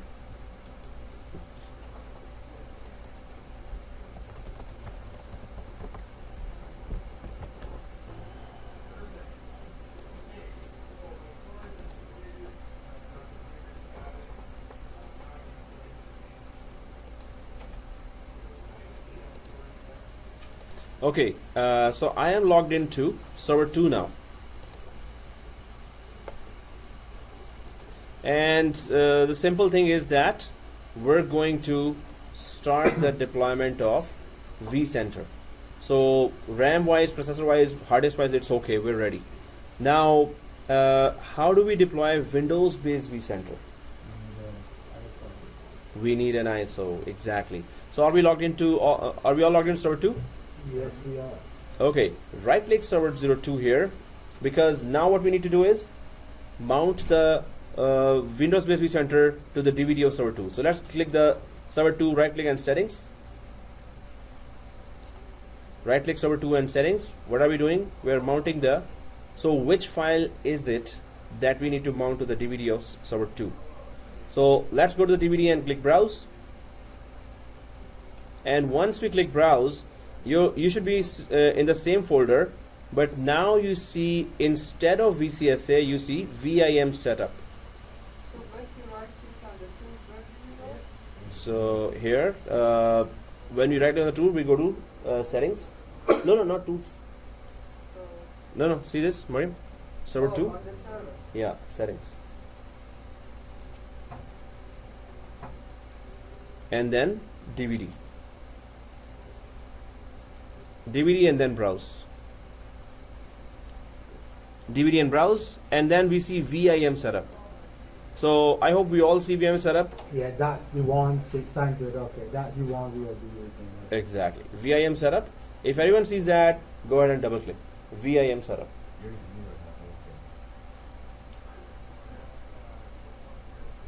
So let's double click Yeah. and press OK. Okay guys, so if we mounted it to DVD, let's go to within server 2, let's go to, Sorry, I didn't yeah. get that one. Yeah. Where did you go with it? Oh, okay, let me check that. So here, VIM setup. This one. Yeah. And open. And okay. And yeah. Yep. And once you click OK, and then the yellow folder.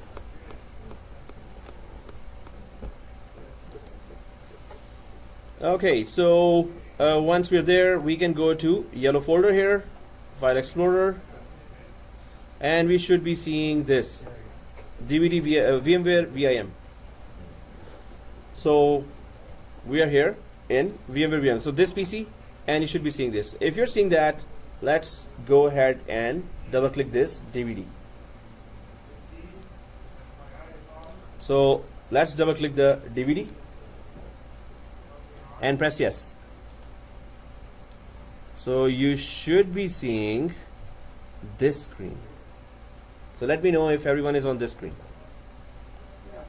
Sorry, I the button. I'm here. Really? Oh, Mr. Distractor. Yeah. You're there, right? Yeah. Everyone there, right? Yeah. Okay. So let's go ahead.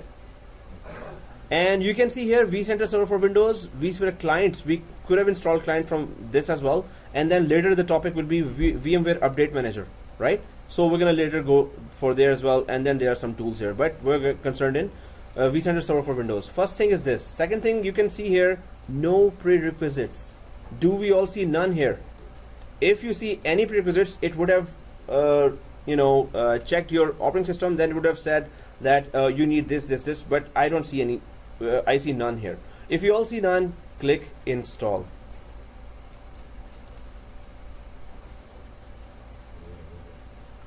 And we got this wizard, right? Let's go ahead.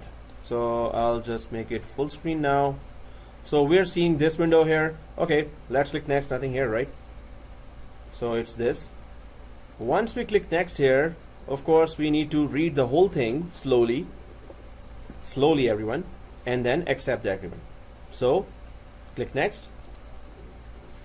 Okay, which type of deployment are we doing? If we remember from the, why not the second one?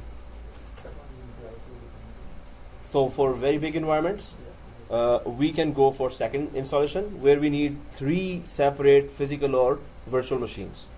But we're going for small environment here. So platform services controller and the vCenter server will be installed together.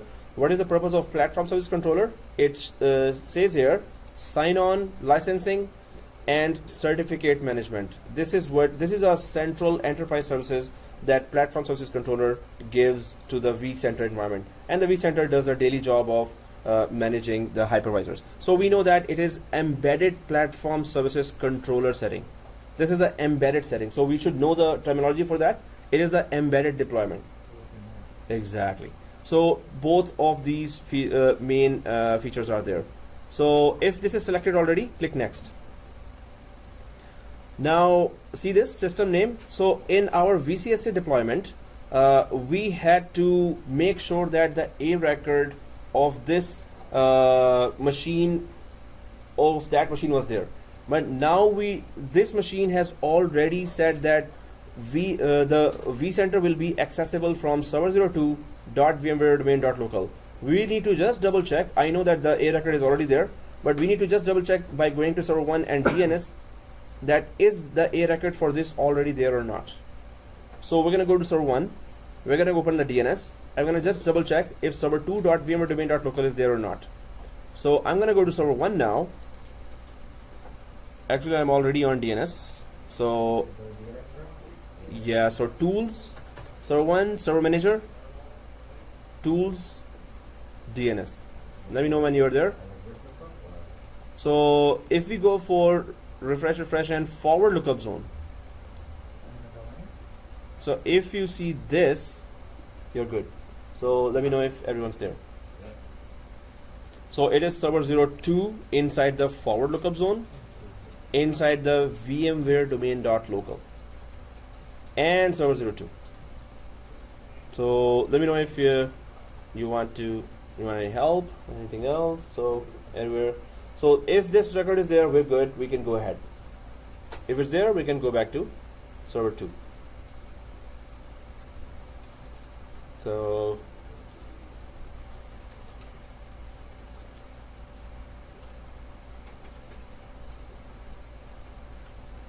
Wait. Oh, I cheated. I cheated. So, Yes, sir. If I go to Server Manager, there is Tools, and there is DNS here. So if we see, so everyone sees Server 2, right? Just give me Yeah, a second. sure. 'Cause I was optimistic, but Uh-huh. it didn't work for me. Oh, okay. No problemo. So, Tools and DNS. If this is there, normally it is there. Why? Because vCenter is taking the name of the operating system right now. So operating system, when we deployed, a record was created there. So we're just double checking. So it's server 2 and 192.168.200.2. So if we want to contact you. Server 1? Oh, you're not on server 1 directly? I don't think when you made the change, I think isn't in the domain anymore. Oh. Yeah, that will be a quick one, no problem. Because I understand what could be wrong. All right, I can fix it. No, right? this is different. This is this one, right? So I just needed to, I added that, I checked it on server 2. I'm just going to quickly add the 2 network cards there as well. Because I forgot to add them. So, next. This is, at that time I was supposed to do that minus 1. And there's no working. And yeah, that's it. So, and we know where to go, right? DNS. Oh, it's still loading now. Well, just close and refresh it. Yeah, you're right. Yeah. But your IP doesn't matter, it's not matching the host.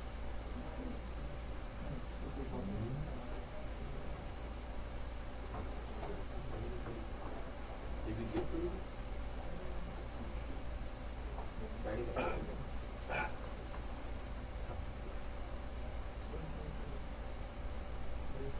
Oh. Let's do that, we check it now. So first of all, No, there's a problem. I got a reboot.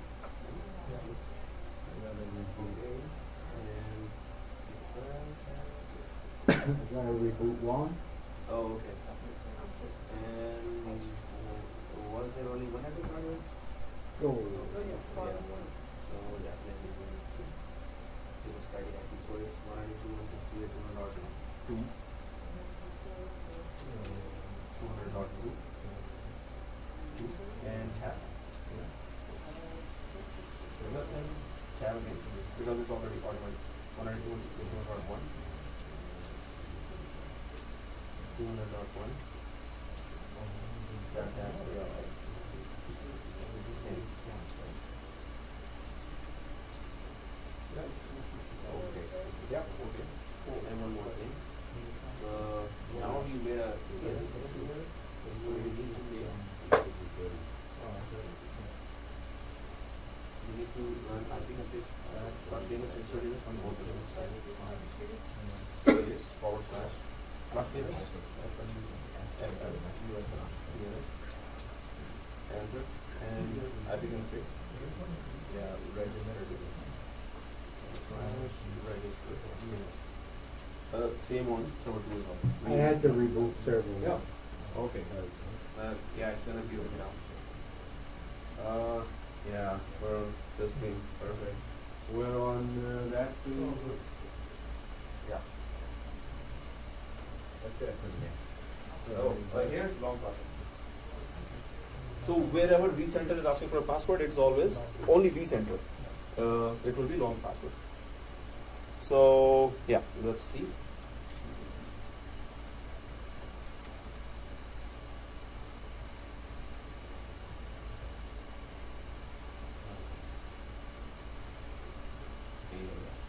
So forward look is one, and Vmware logo, yeah. And server 2 is oh, it's 24, live 24. I don't know how it became 24. Let's quickly do that. I'll fix it. Okay. Yeah, 2. The game is 22.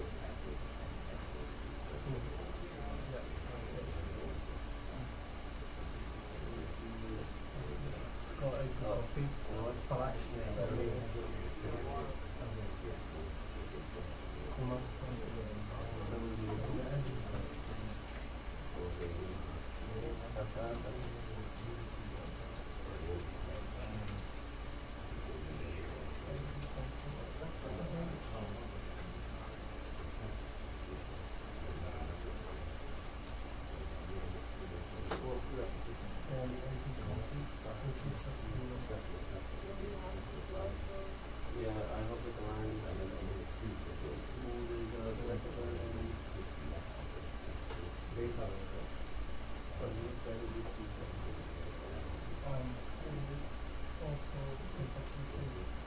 Say again?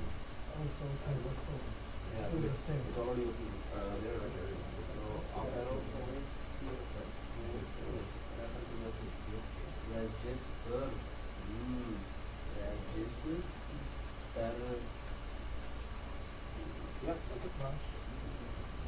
And then Same we take one. the same one here. yeah.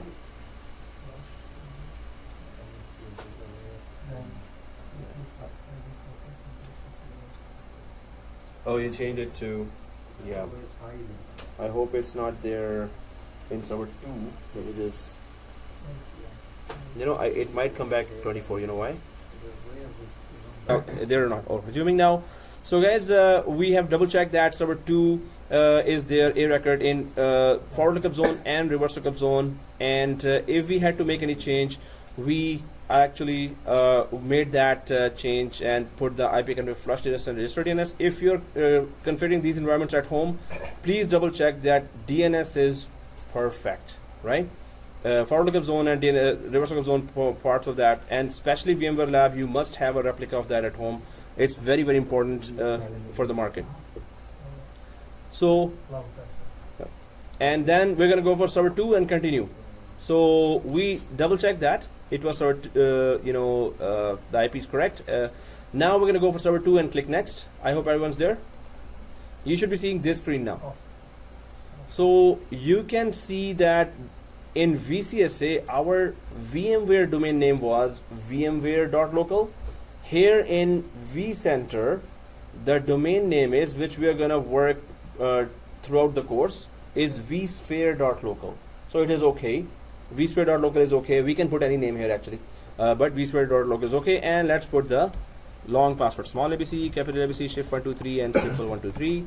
Small ABC, capital ABC, shift 123, and simple 123. Site name, yeah, we can put Toronto.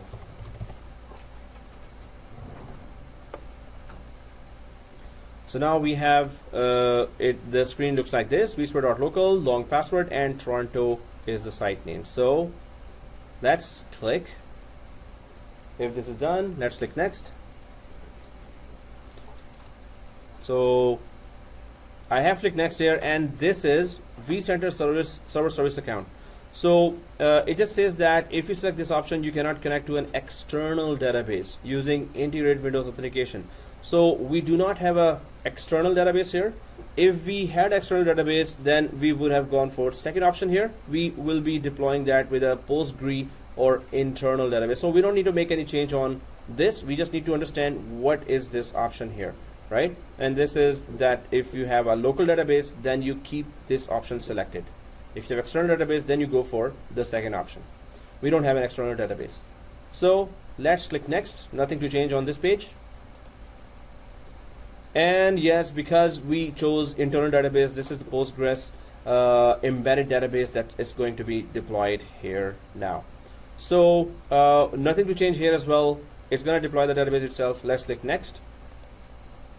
All the ports that are there, if you have operating system level firewalls open, then you have to add these as inbound outbound rules on those firewalls for all the operating systems. Or if there is inter-branch communication and there are firewalls in between, of course, then you have to open these ports so two vCenters can communicate with each other. So these are the list of ports. It's okay. We get that, and no changes here. Let's click next. Now we have a local drive that is already enough space, 500 GB.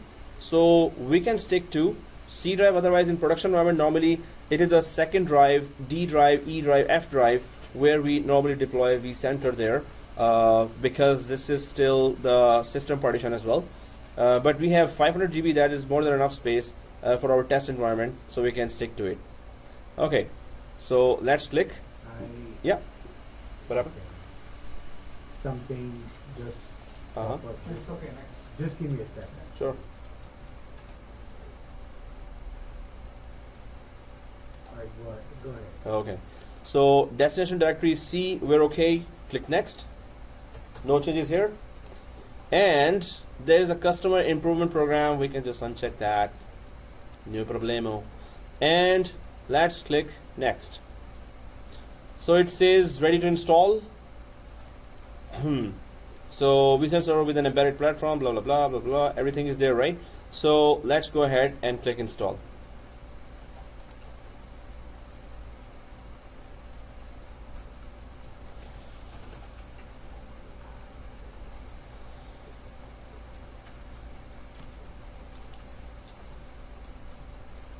So guys, about vCenter for Windows, first thing is that it's heavy.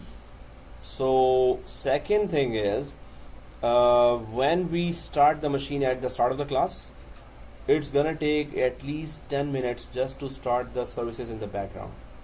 So every class when you start, it's gonna take time to load its services in the background. If Yeah, you we have to come early. yeah, come early and start the machines. Or if you suspended the machine, services will be started already.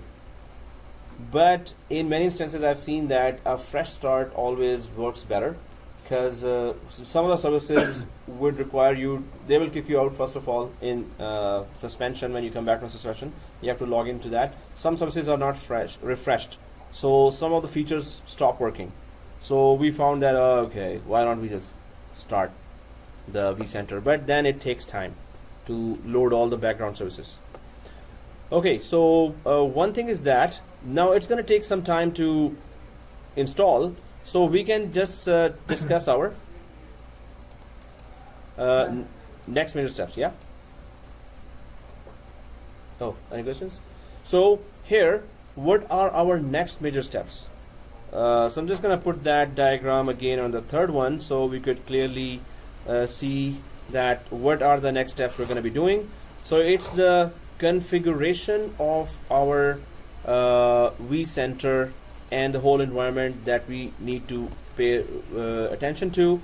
So right now this is our environment, and now we have Windows-based vCenter being installed. Windows-based vCenter.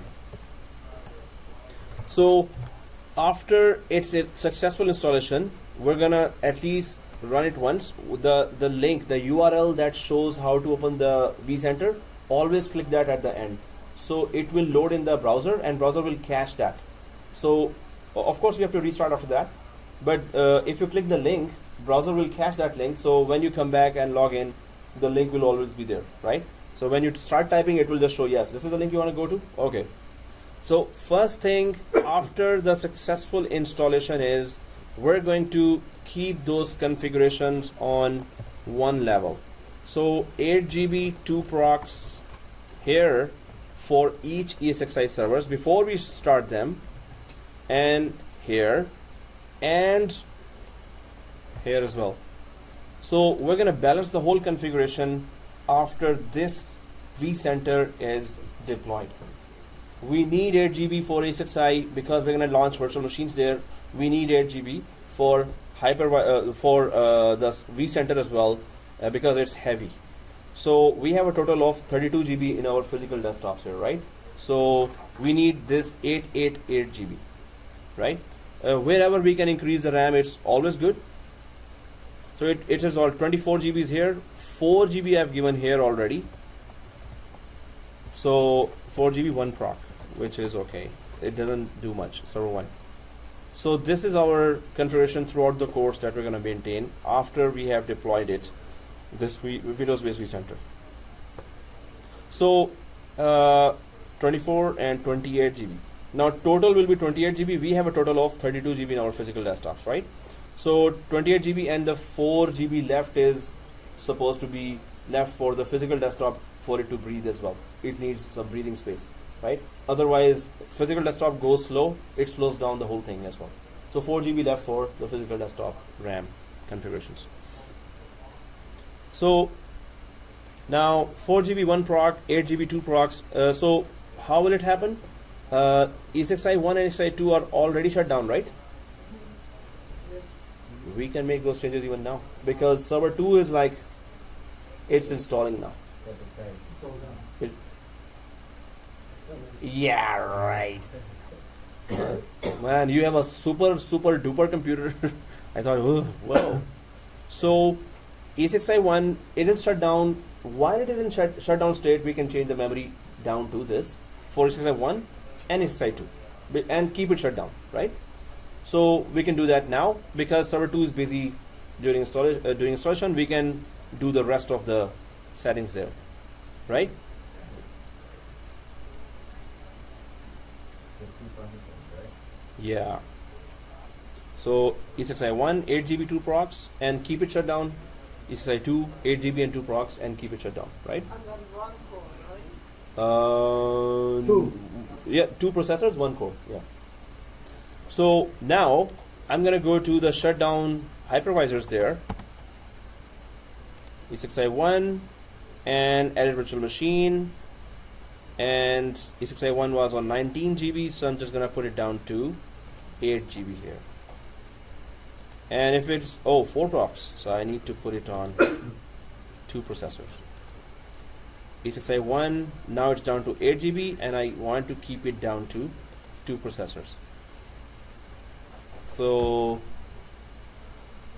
this is the same configuration I'm gonna do for Esxi 2. Esxi 2, let's keep it shut down, guys. Do not power it on. And Esxi 2 is 8 GB and 2 processors. Okay, so 8 GB 2 processors, 8 GB 2 processors. Excuse me. Guys, normally what happens during that installation, normally in previous courses, what we have been doing is, because it's gonna take time, we can set our eyes on a different type of configuration, which we should discuss first. And that configuration is, what is the role of server 1 here? First crucial role is that it is offering DNS, name resolution. That is a very crucial role. We need server 1 always on, right? Second most important is authentication. Okay, Active Directory authentication we don't need for VMware environment. We don't need, but for one lab, we're going to need that, where users, when you join some company, they give you a Windows account. But then you see that you can log in from VMware for Windows account as well. For that one lab, how to connect Active Directory to Windows VMware, we're gonna do that. We need Active Directory. Other than that, we will not use Active Directory for VMware in future labs. So the second most crucial role server 1 is playing is SAN, storage area network, right? So that will be set up. That hasn't been set up yet. that's what we are about to set up. Okay. And because it's going to take some time now, so we are free to set up our SAN, software SAN, right? Okay. So what is the purpose of SAN? First of all, to offer LANs or remote disks, right? So I can just put it here, storage area network. And let it shut down server 1 first, to change it. Okay. So it's 4. Nope. Okay. It's okay. If you want to increase, it can increase, but if it's on 2, it's actually better. I by mistake put it 4, so it really doesn't. 4 GB is yeah, okay then. Yeah, Okay. 4 GB is It's okay. on 4. Okay. Uh-huh. I think 2 is 2 less, yeah. current. You're right. Yeah, you're right. So SAN, storage area network, that's the second role that we're about to configure on Okay. server 1 here. Now, how do we configure and what is the use of that? What is the benefit of that? The benefit of SAN is what? To offer remote disks, to offer as many remote disks as we can, right? So storage area network, offers. Now, what is our plan and what is the significance of this plan? So our plan is that we already have a local disk here on top of which Windows is installed, but we're gonna add 3 more disks here. We're gonna format them, and then we're gonna convert them to iSCSI SAN. Convert these disks to iSCSI SAN. What is iSCSI? This handles the storage traffic over the network. iSCSI SAN handles the storage traffic over the network. Yeah. Let me ask a question before we go on. Yeah. I know because of limitation, typically you would have had a physical SAN. Yes. The process of creating space on those, the steps you're taking now, setting up these SANs on the thing, will it be the same No. procedure? So every vendor has a separate process to configure storage on their storage solution. So NetApp would have their own central dashboard, and HP SAN, 3-power SAN would have their own storage. So this is Windows-based SAN. There are vSAN, which is also VMware-based vSAN solution. That has, so every interface is different, every setup is always different. So you go to the one vendor is different, second vendor is different, third vendor is different. But what do they offer basically? The high availability and vMotion for virtual machines. So if we can achieve that, we can use any other SAN here. So if you go to one company and apply for a job, they may have NetApp's SAN. Other company may have HP 3-power. Other company would have 3rd, 4th, 5th, 6th, 7th, 8th. So whichever SAN we were lucky to have experience on, we will only say that, and if they like us, it's okay. So here we have only software-based SAN, but it is not the same as others. And this is iSCSI SAN. You can have fiber optic as well, right? Fiber-based SAN as well. So that is where, if we can get any environment where we can get that experience. So we just have this, but what it is going to offer is what every other SAN will offer as well, and that is the LUNs that are available for the 2 hypervisors.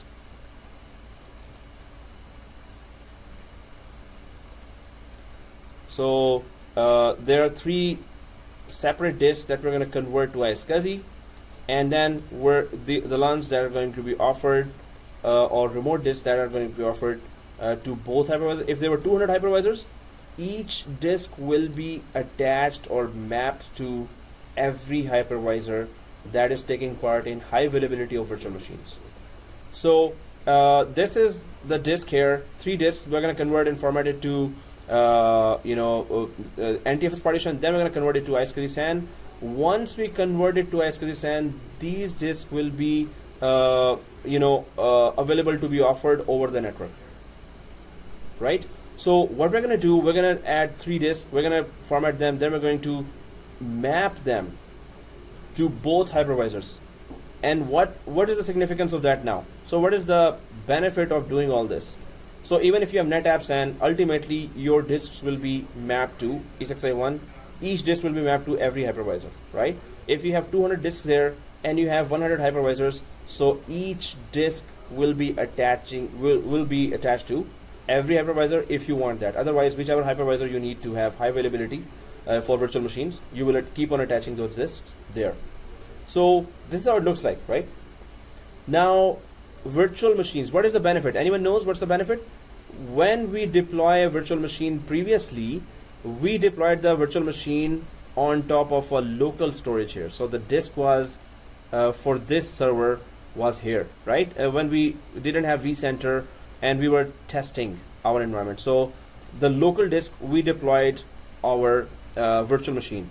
When we deploy a virtual machine on a local disk, of course, this is a physical disk, which is a brown color. This is the virtual machine virtual disk. So you have to understand how the connectivity is there, right? So virtual machine was deployed on hypervisor first. When the virtual machine was being deployed, all the virtual machine's files and the virtual disk file was placed on the local physical hard drive, right? We don't want that. This is not the professional environment, right? So this is how not how you will see any company setting up their virtual machine. So your setup will be different. It will be, so suppose you create a virtual machine on Esxi 2 or Esxi 1. Obviously, your virtual machine, virtual disk, and all the files will be living on any one of the LUNs that are coming from SAN here. So this will be the setup in every company. They will be using a SAN, right? So if there are multiple virtual machines, of course, it goes on like that and on and on and on. So this virtual machine, this virtual machine, this virtual machine, they will all be using LUNs or remote disks there, right? So there could be multiple virtual machines using the same LUN there. This is the virtual disk for each virtual machine, or they could be using separate LUNs. Suppose one LUN is faster, having SSD, and other LUNs are slower. So suppose you're deploying SQL server here, you would put it on the faster LUNs there, right?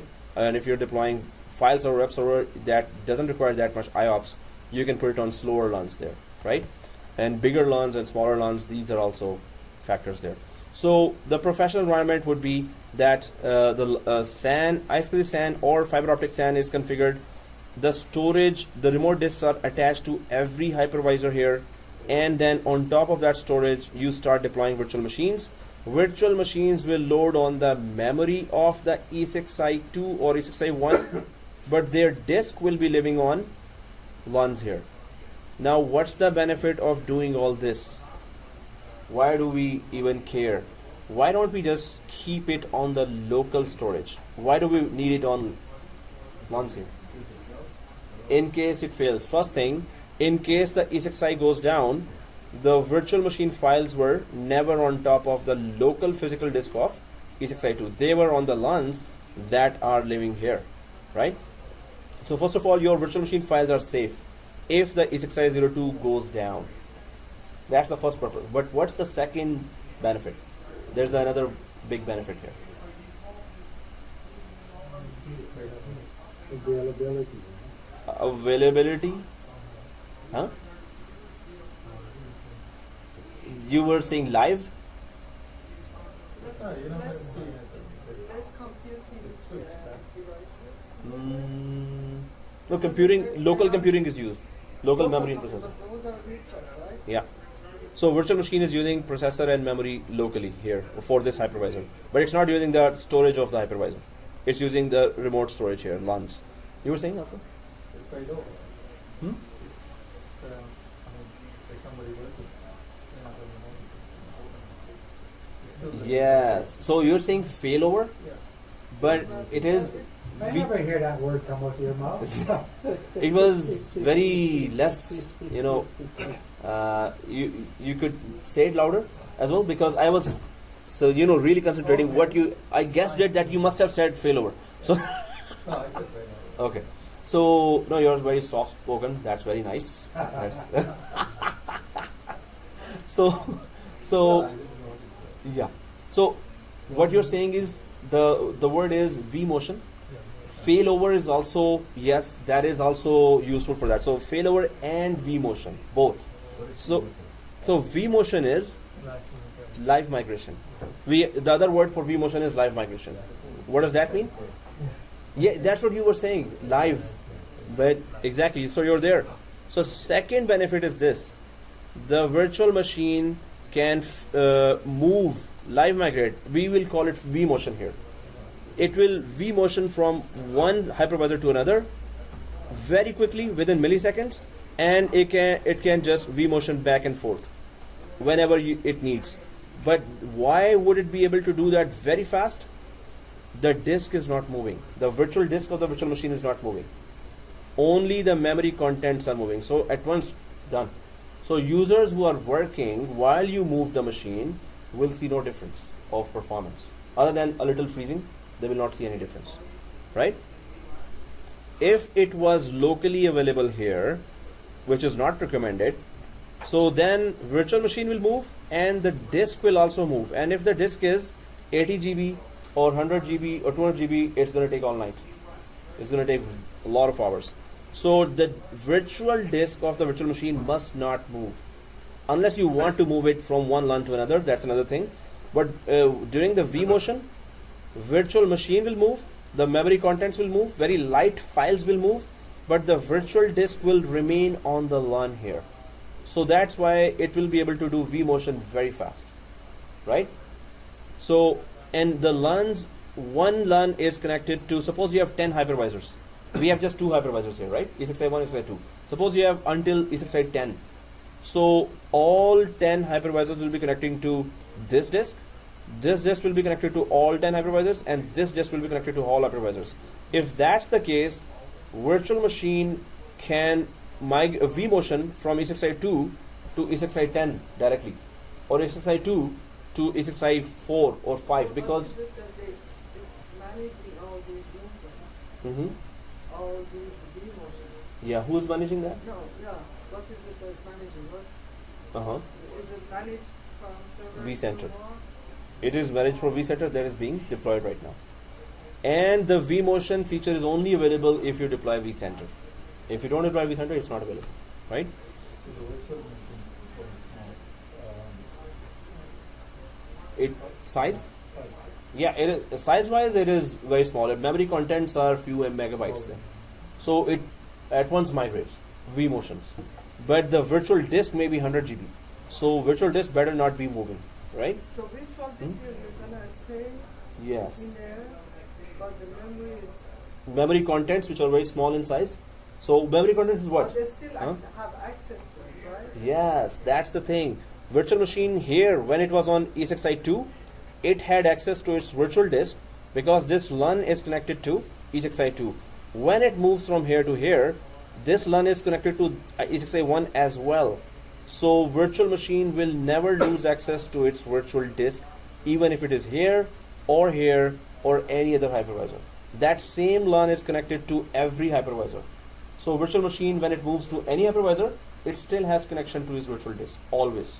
It has. So end users who are connected and working on this virtual machine will not feel any difference while you have actually vMotioned the virtual machine, while users are working on it, right? So at least we have to have 2 hypervisors. Yes. Minimum in a very small environment too. Then there is any benefit. Otherwise, one hypervisor is, there is no vMotion, there is no high availability, right? So minimum 2. That's why we have minimum 2. In one lab, we're going to have a third hypervisor. So that is for vSAN. That is a local virtual SAN. We're going to discuss a very important feature. So anyway, do we understand the purpose of deploying SAN? SAN is going to be quite big, right? Hmm? The server one. Yes. Right. In any virtual environment, and now 99% all are virtual environments, right? We can safely say that everyone may have deployed either Hyper-V or VMware or Xen server. So they must use SAN. Now SAN is so expensive that not everyone can afford that, right? Well, big, medium to largest companies can afford that, but not every company. So there are so many software SAN solutions as well now, where the performance is not good. If the companies cannot afford that expensive SAN, then they have to live with this software-based SAN. Software-based SAN can be deployed on top of a storage or even a server, and then you can use a local disk of the server. If you put SSDs there, that will always be better. So we understand that this is the wrong. This is a configuration that is not required, and we understand that this is the correct configuration, right? And we understand how it works. What is the benefit of that? Any questions on this diagram? We're good. We're clear, right? So vMotion and high availability. If the server goes down, the LUNs are supposed to be there. Our virtual disk, which is the most important thing in the company, virtual disk has all the data. Data is the most important thing, right? So that data is saved somewhere else and being used only remotely from here, because we need the memory and processor of hypervisor. So memory, processor of hypervisor is being used, while storage is remotely being used, remote storage because we need to safeguard the data, right? So remote storage, and since I use the word remote, so I should use the word local here, local memory and local processor, while storage is remote. That's the setup that every company will have out there, right? So local memory, local processor, and remote storage. That's where we want to go to.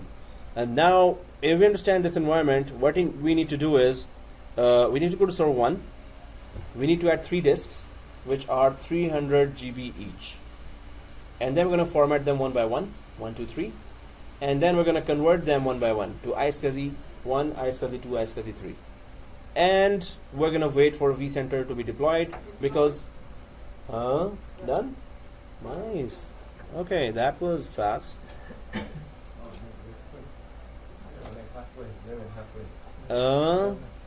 Hey, you started last night? That successful, right? Wow. So yeah, when you at to yeah, it's okay. Stay on the screen because we are still halfway. What? How? So I'm gonna exchange that machine when you're gone at 2 o'clock. I'll put it quietly here. So we were installing vCenter server 6, right? Well, yeah, we need to confirm. Yeah, perfect. It's just she has a faster machine. Yeah. That's too fast.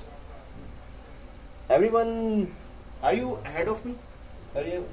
About Everybody's same place. same place. No. I'm not the What? Everybody's same. Something. That's too. No, that's Nothing right. in here. It's not.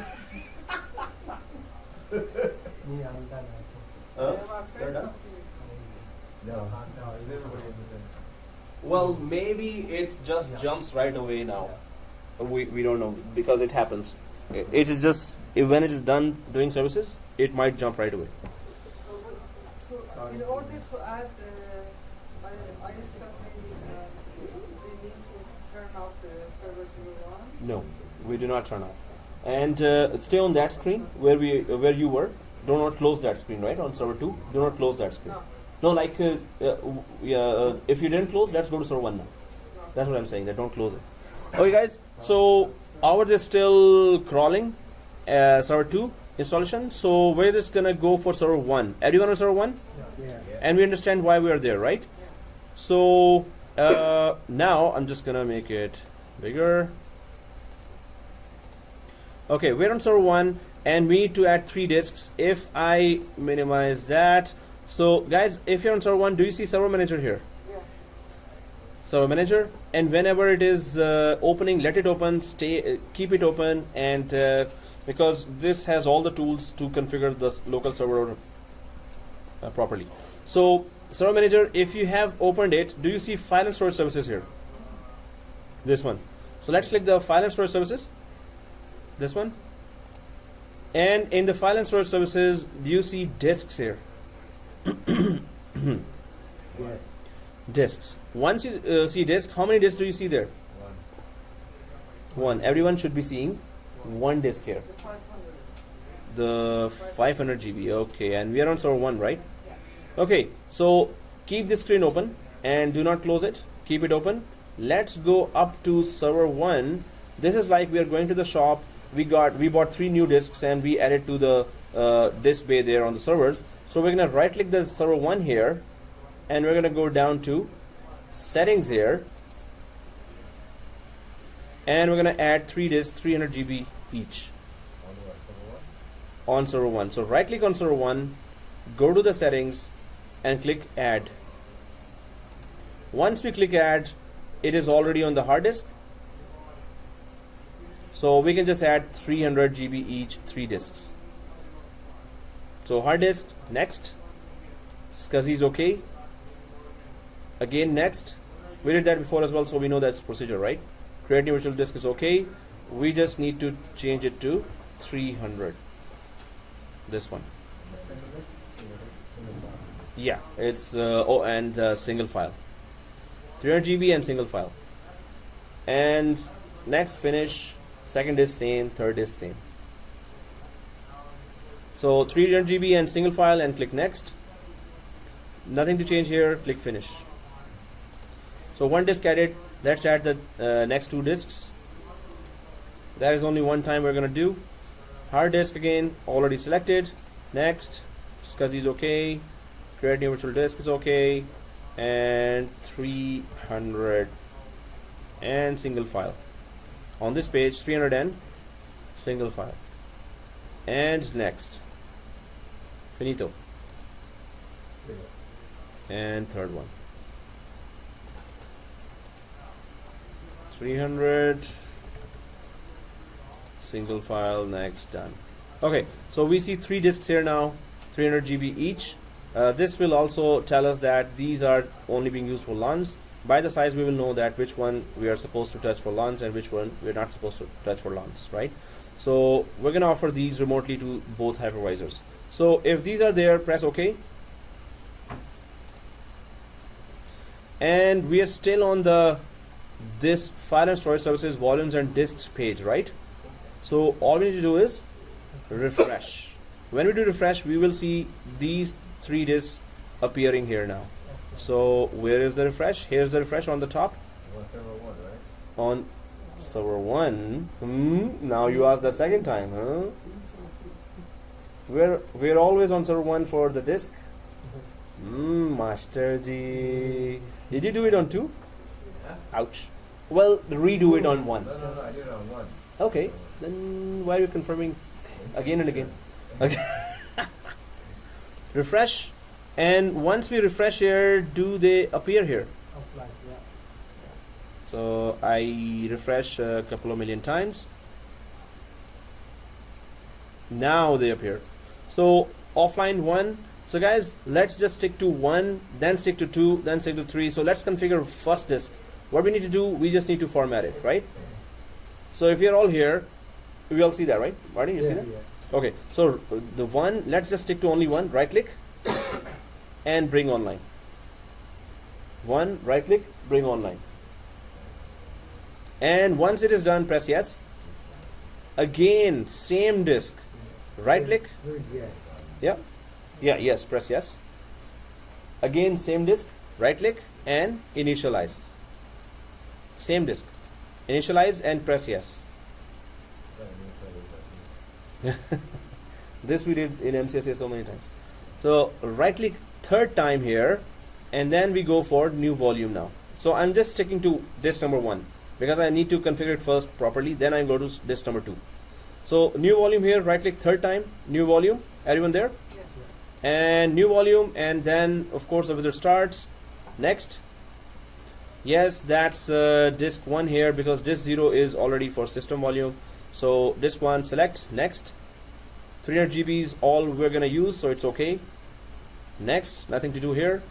It's gonna get E drive automatically, it's okay, nothing to do here. Next, so the only thing we're doing here is 101. So the next disk will be LAN 02, third disk will be LAN 03. So let's, if this is already put in there, so click next and create. Modify system is going to remain NTFS. Yeah, it's going to be NTFS. When we convert it to iSCSI, VMware will be able to read that because it's no longer going to be NTFS then. So click close here if it is done. So 1 disk is done. Now I'm going to only concentrate on second disk and do all those on the second disk, which is right click, bring online, yes, right click again on the same disk, initialize, yes, right click the third time on the same disk, new volume, and next, yes, it's disk 2, even if you don't select it, it's okay. Next, 300 GB, next, F drive, next, LAN 02. Label is LAN 02, it stays as is the rest of the features. And next. Create.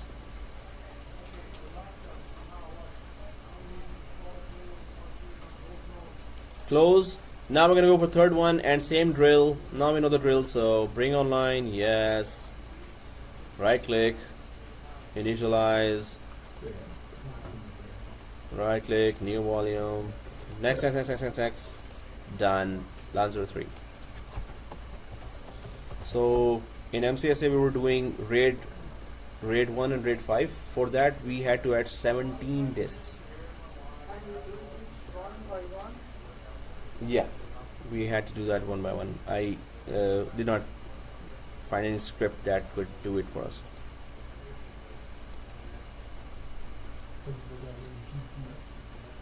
GPT, good partitioning table. It supports bigger partitions and larger volumes, very large disks as well. So MBR is the other one, which supports up to 2 terabyte disks only. So let's click close here. So all 3 disks are ready, right? Online, online, online, GPT, GPT, GPT. Okay, if all 3 disks are done, what is the proof they are ready? So we can go down to yellow folder or the file explorer here, and these 3 disks should be showing now. So if you go to this PC on server 1, yes, it is server 1, Amit. I'm just kidding, yeah. Okay.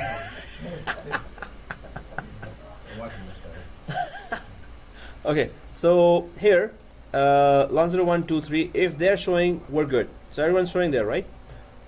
So now we need to convert them one by one, and we're gonna be careful here, because we're gonna offer only to hypervisor 1 and hypervisor 2, each disk one by one.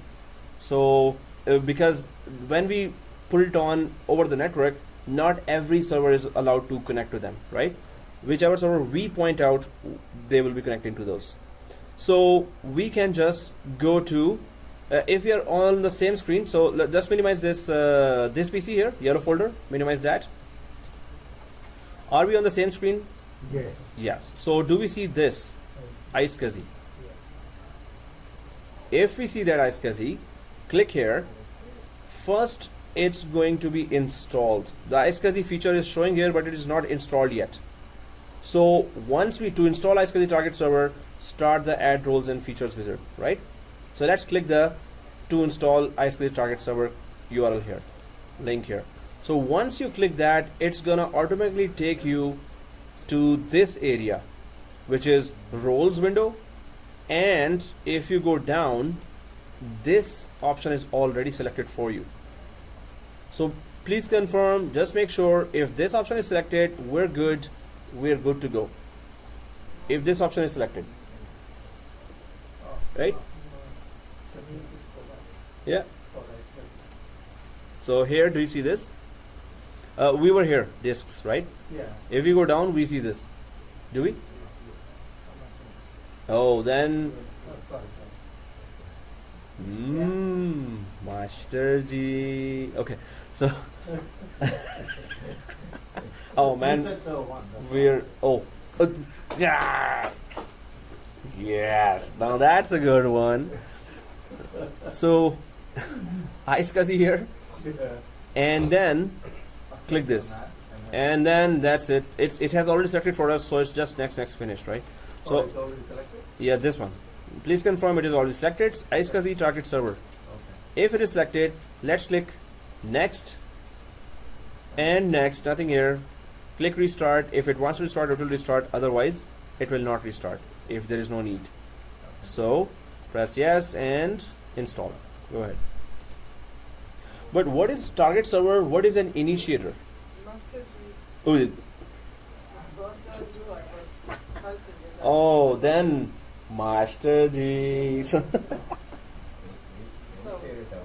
Yeah. Oh, somebody remembers already. That's good. It's already selected for us. Next. Oh, somebody sent screenshots. That's very good. If you want to create a video, Cam Studio is a free one. Free software. But that's again going to be a video that you're avoiding. So next. Wow. Everyone would want to know see these notes.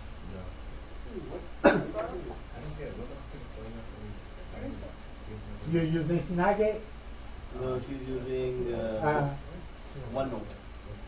Oh, OneNote. Okay, that's interesting. It's easier, easier to do it that way. I've been using. I'm using Snagit is good. Snagit. Not Snagit. I'm using snipping. Oh, snipping tool. Yeah. The snipping tool takes longer. We have to select the. Select, you have to select. This is screenshot and then print it. So button. Okay, Taken. so I got a I got Shortcuts. to get a 2-minute tutorial when you. Mhm. OneNote is installed here as well if you want to use that. And the good thing is OneNote can be saved on OneDrive on your college email, college SharePoint, OneDrive. That's very good. Alright guys, if it is done, click close. So what is target and what is initiator? We can I can just go back to that diagram, and I'm just gonna put it on my OneNote as well, and later I'm gonna share with you my notes as well. So if we go to that diagram where we were talking about the disks here, see this? So we remember that this whole configuration and discussion, but target, what is target? Yeah, you were saying Ahmed, you were saying. So target is what, and initiator is what? Because you were trying to say that's why I got you now. So now you have to say that. Okay. So target is that device that offers remote disk, and initiator is those machines that are requesting the disks, right? So I'm just going to type that now. Target equals offers remote disks, or LUNs / LUNs.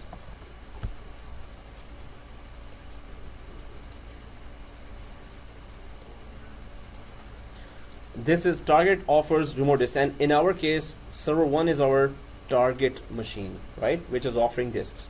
And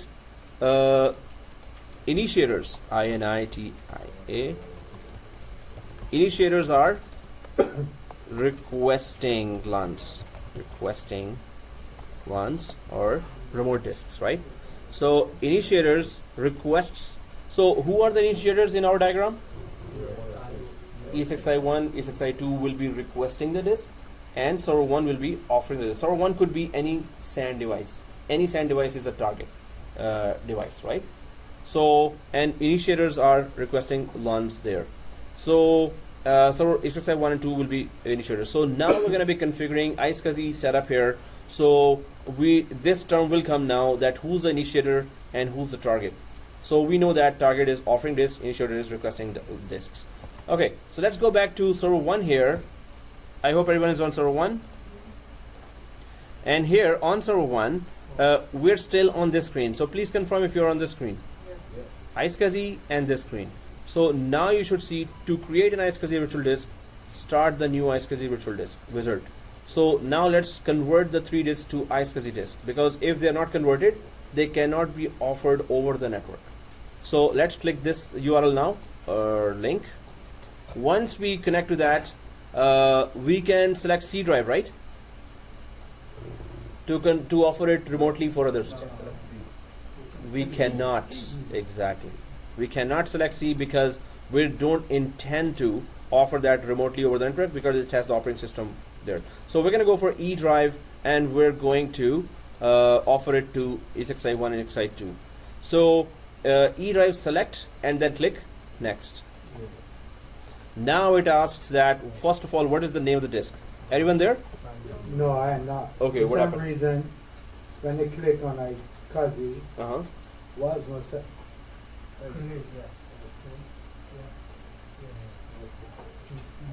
Oh, it gives you the path. Yeah, the path here as well. Hmm? Yeah, full size. I hope that I have the right Did one. you say next? Mm-hmm. Let me just cancel it. Yeah.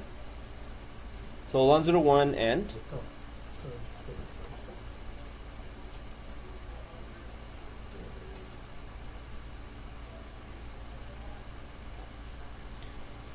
This mm-hmm.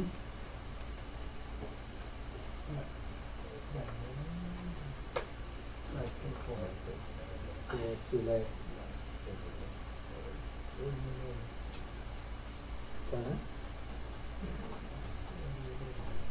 You remind? Yeah.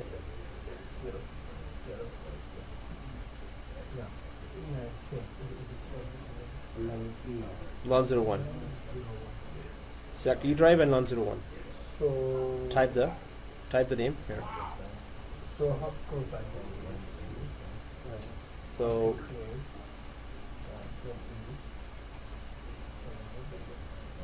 use the same or So we are on this screen. Previous, Martin, you're on this screen. Yeah. Okay, 101. Just type there and click next. So 300 GB, we are using the full size because we need to preserve some space here. So we're gonna go for dynamically expanding, but the performance is a bit low. Fixed size will occupy the whole space, which we may run out of space then, but it has better performance, right? But this is, we're gonna stick to dynamically expanding. So and 300 GB, we just typed here 300 GB, the rest is okay, no other change other than typing 300. So click next. And now it says that can you give me a name for the target server? So our local server is the target server, right? So new Esxi target, there is no other choice here. So let's click next.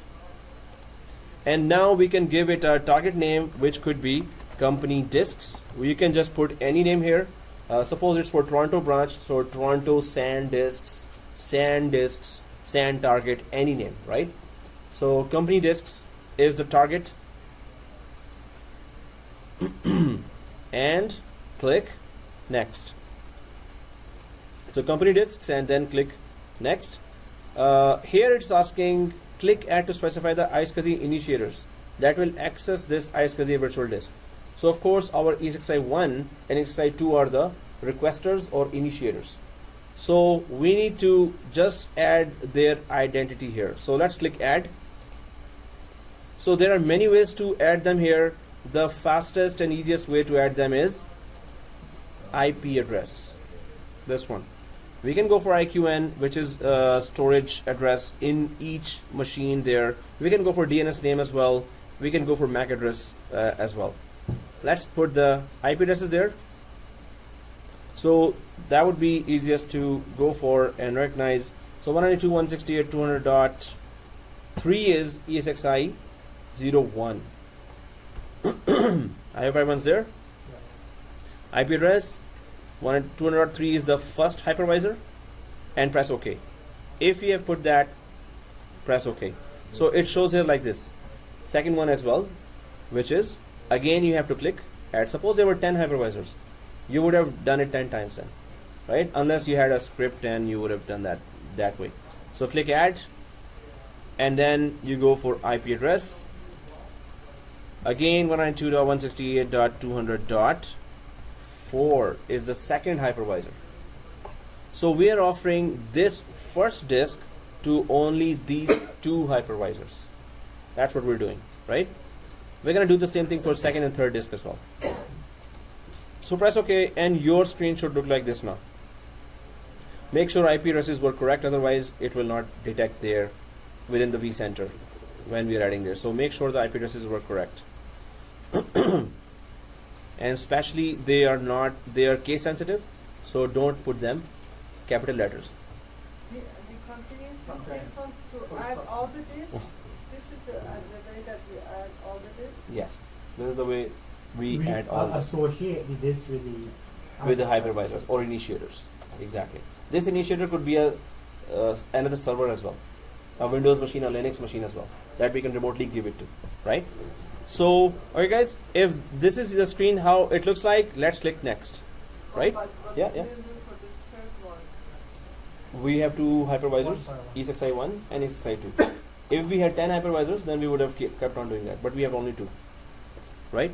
So, two hypervisors, done, click next. Now, this is enable chat and handshake authentication protocol. It is a clear text, the password travels over the network, clear text, so it's not very secure, but it's the second layer of authentication. When you are giving a disk to someone or offering a disk to someone or initiator requesting a disk from someone, so some other device, so you can put two-way authentication. This is an extra authentication that normally administrators, if they want to use according to the compliance policy, then we can use, otherwise we can skip this one. So let's click next. We are already in our LAN environment, so we don't need extra security, but for outside WAN we can just put that extra passwords there. So if you go next here, that's it. The target is being created now, and the two disks, one disk is being offered to two hypervisors here. So click create. the next two disks, it will be easier to add because you don't have to define target name again and again. Once you define the target name, second and third disk will be just adding easily to the same target. So you're gonna see now what I mean. So click close, and are we on this screen? We can go to the right side. I'll just put it extreme right side here. I hope we all see the tasks here. Yeah. And then there is a new Scuzzy virtual disk. So let's click the new Scuzzy virtual disk, because that's we're going to be adding the second and then the third disk the same way. So now I have this wizard again, and this time we're going for F drive. It is F. Okay, so we're going to go for F drive and click next. We're offering this to the two hypervisors as well, one by one. So LAN02, the name of the disk is LAN02, and then the name of the disk is LAN02, right? Next, you're there, Abdulatif? Oh, what happened? So see this on the right side tasks. Go somewhere. Yeah, go back to you click on that. You can also choose 300 Huh? Yeah, same and then same target. Yep. Need help? Oh. No problem. It happens. Oh, there. Oh, you're okay with it. Yeah. Okay. So. All right, guys. F drive and next. LAN02. And next. Yep. 300.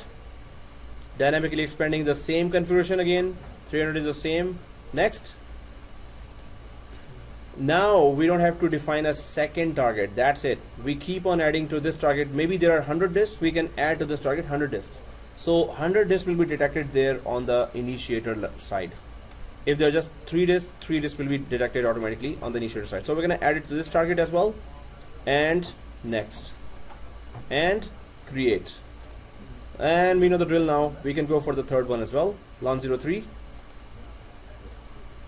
And I'm gonna go back to tasks again, new Scuzzy virtual disk again on the right side, and then G drive, and next. If you click outside the thing, it goes away. Yeah, 103.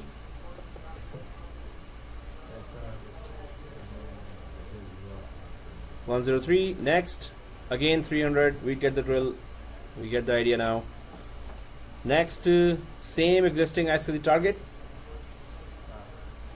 right? Same existing Scuzzy target. Next, create. So we have the 3 disks ready as LANs or SAN disks. So it's going to be associated with IP address. Yeah, with the help of IP address too. Finish. Yeah. Yeah. Oh, finished. Okay. So you should be seeing a screen like this. Yeah. So okay. So yeah. It's here. File storage services, Scuzzy. Right. I'm there. Okay. I was just looking at the other IP address. So 3 and 4. 3 and 4. Okay. Yep. So we're good. As far as the SAN side is concerned, we're okay now. We're just waiting for vCenter to be properly configured and the disks properly added there, right? So, so guys, if this is done, we are okay with that. We're done with the SAN setup. Yeah. Yeah, sure. If, for example, we have 10 hypervisors, we have to do the same 10 times. Or 100 hypervisors, 100 times. So, we can use PowerShell as well. But this is Windows-based SAN. Maybe if it's 100 hypervisors, the company would have $200,000 or $500,000 solution, SAN solution. So there would be NetApp or HP3 Power or any other SAN solution. So it will be their dashboard, SAN dashboard, where you're going to be adding LAN SAN. Okay, so we're just gonna go for server 2 now, and hopefully it is. Yeah, boy, Are you kidding you have me? a mule or donkey, man. You can't It's turtle right now. launch the client. So you have to close it and then change the hard drive and then At the end of the class, Ah. I have 2 minutes Yeah. of your time. Click yeah. After the class, Close it. launch. Launch. So yeah, we need to launch, guys. Oh, we're all done. There's a finish and there's Launch. launch. Do the launch. Click the launch. And then click everywhere up in There's an option. It doesn't. Click the launch, and it should open it inside the browser. Use that or browser, right? Yeah, browser. And they're establishing secure connection. To Yeah, okay, good. browser. So make sure that it is Advanced. inside the browser. Proceed to server 2 local Yeah. and safe. So make sure it is opening in the that browser. Shit comes back again. Ah, really? How do you want to open it? Huh? Click You can't open it. click launch and then choose the browser. No, you can't because it's hold down. Oh. Yeah. Use the report browser. Always you just have to open. Oh, it is video. Okay. Oh, it's not letting me. No, others want No, nobody. to. This guy. No, for what? To get in? Yeah. Yeah, to open the browser. But anyway, Yeah. But my problem is the problem has come back with the Just select it so you can go in. the vCenter. So the URL has to be very clear. Yeah, So that is. I'm just gonna put that URL there. Yeah. Myself. So it's And the I consider vSphere as a long credentials and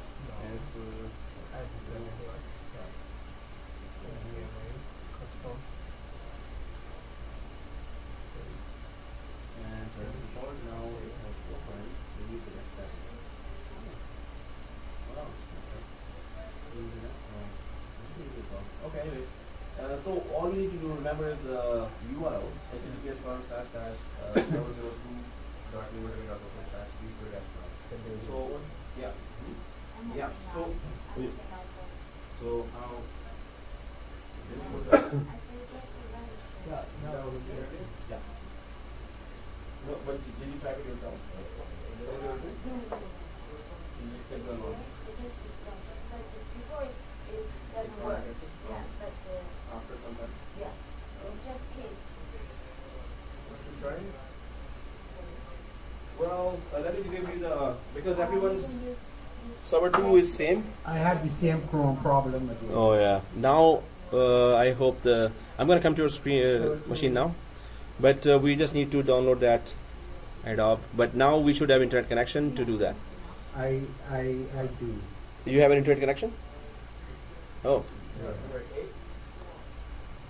So guys, the URL would be that you will be able to log in now is this.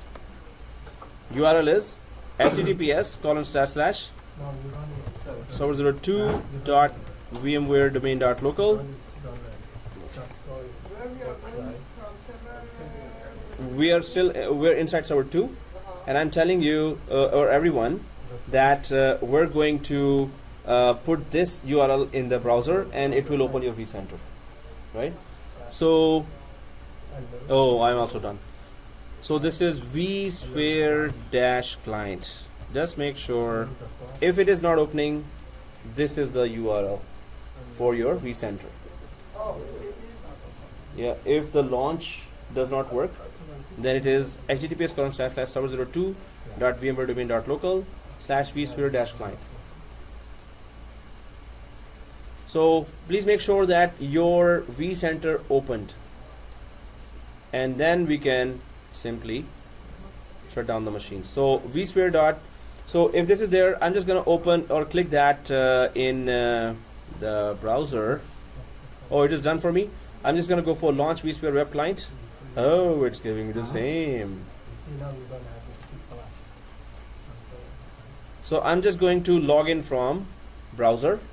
So okay, so what is the it is Administrator at VMware.local. Yes. Administrator at VMware. vsphere.local. Vsphere. was the Vsphere. Yeah. Let me show you. Oh, okay. Now it's changed. Yeah. Let me just, responding to questions here. See this? The administrator is this. Where you see that? Oh, from Administrator at vsphere.local and the long password.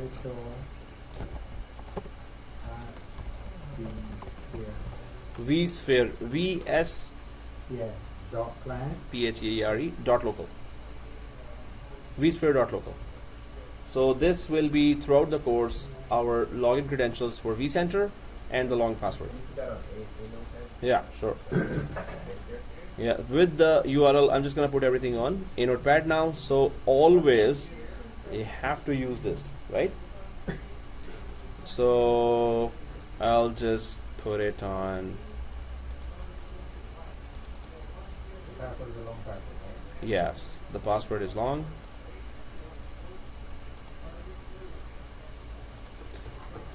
So I'll just remove that VCSA because that's going to be confusing for.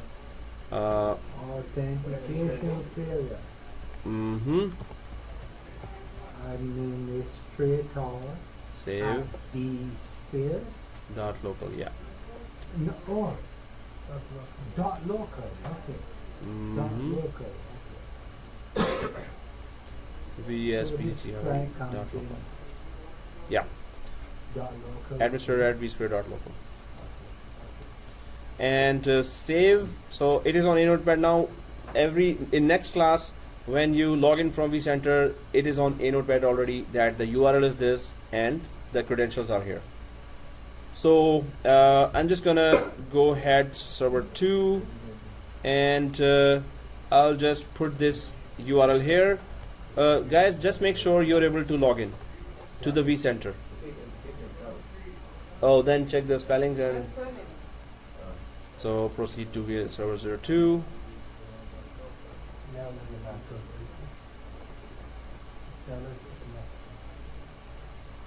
it. Oh boy. So if this comes, I'm just gonna check the site settings. I'm sure I You already created the flash player, right? No, you didn't choose. pop-ups You know, the site.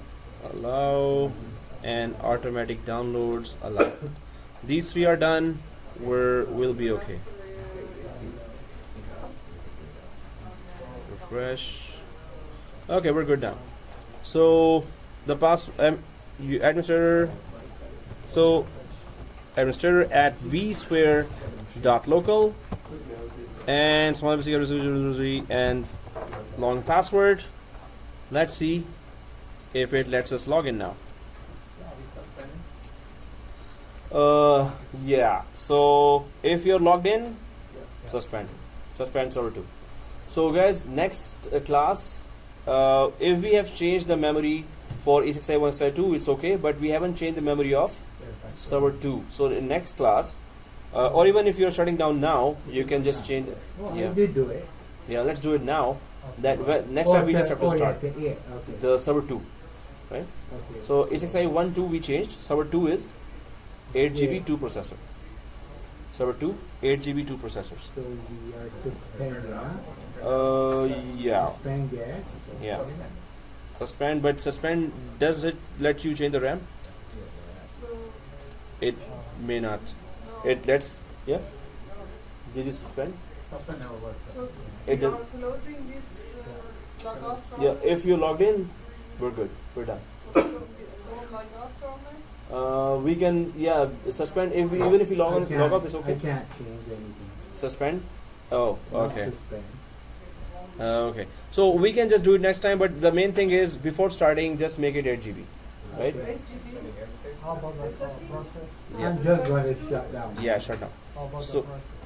2. Oh, we can So shut down. take it down. No, then shut down the machine. Server 2? Suspend, it is shut down, right? Yeah, shut down. Suspend does not allow you to change the memory. So better shut down. Shut down server 2 Esxi 1 and 2 are already shut down, right? Shut down 1, 2 as well. Yeah, 1 as well. We are going home now. And then Server 2 will be after shutdown. What do we do? 8 GB. 8 GB RAM and 2 processors. That's it. How about the 1? 1 is okay. 4 is okay. I mean 1. Server 1, 4 is okay. So shutdown. Server 2 is shut down. It is right now 20 GB. I'm just gonna edit virtual machine, and so next time we don't have to do anything. We just start everything right away. So I'm just taking it down after shutting down server 2. I'm taking another memory from 22 GB to 8 GB, and processor is all ready to. We're good. So server 2 is good. 8 GB 2 process. Everyone did that? Yeah. 8 GB 2 processor. 8 GB 2 processor. Server 2 after shutting down, we did that.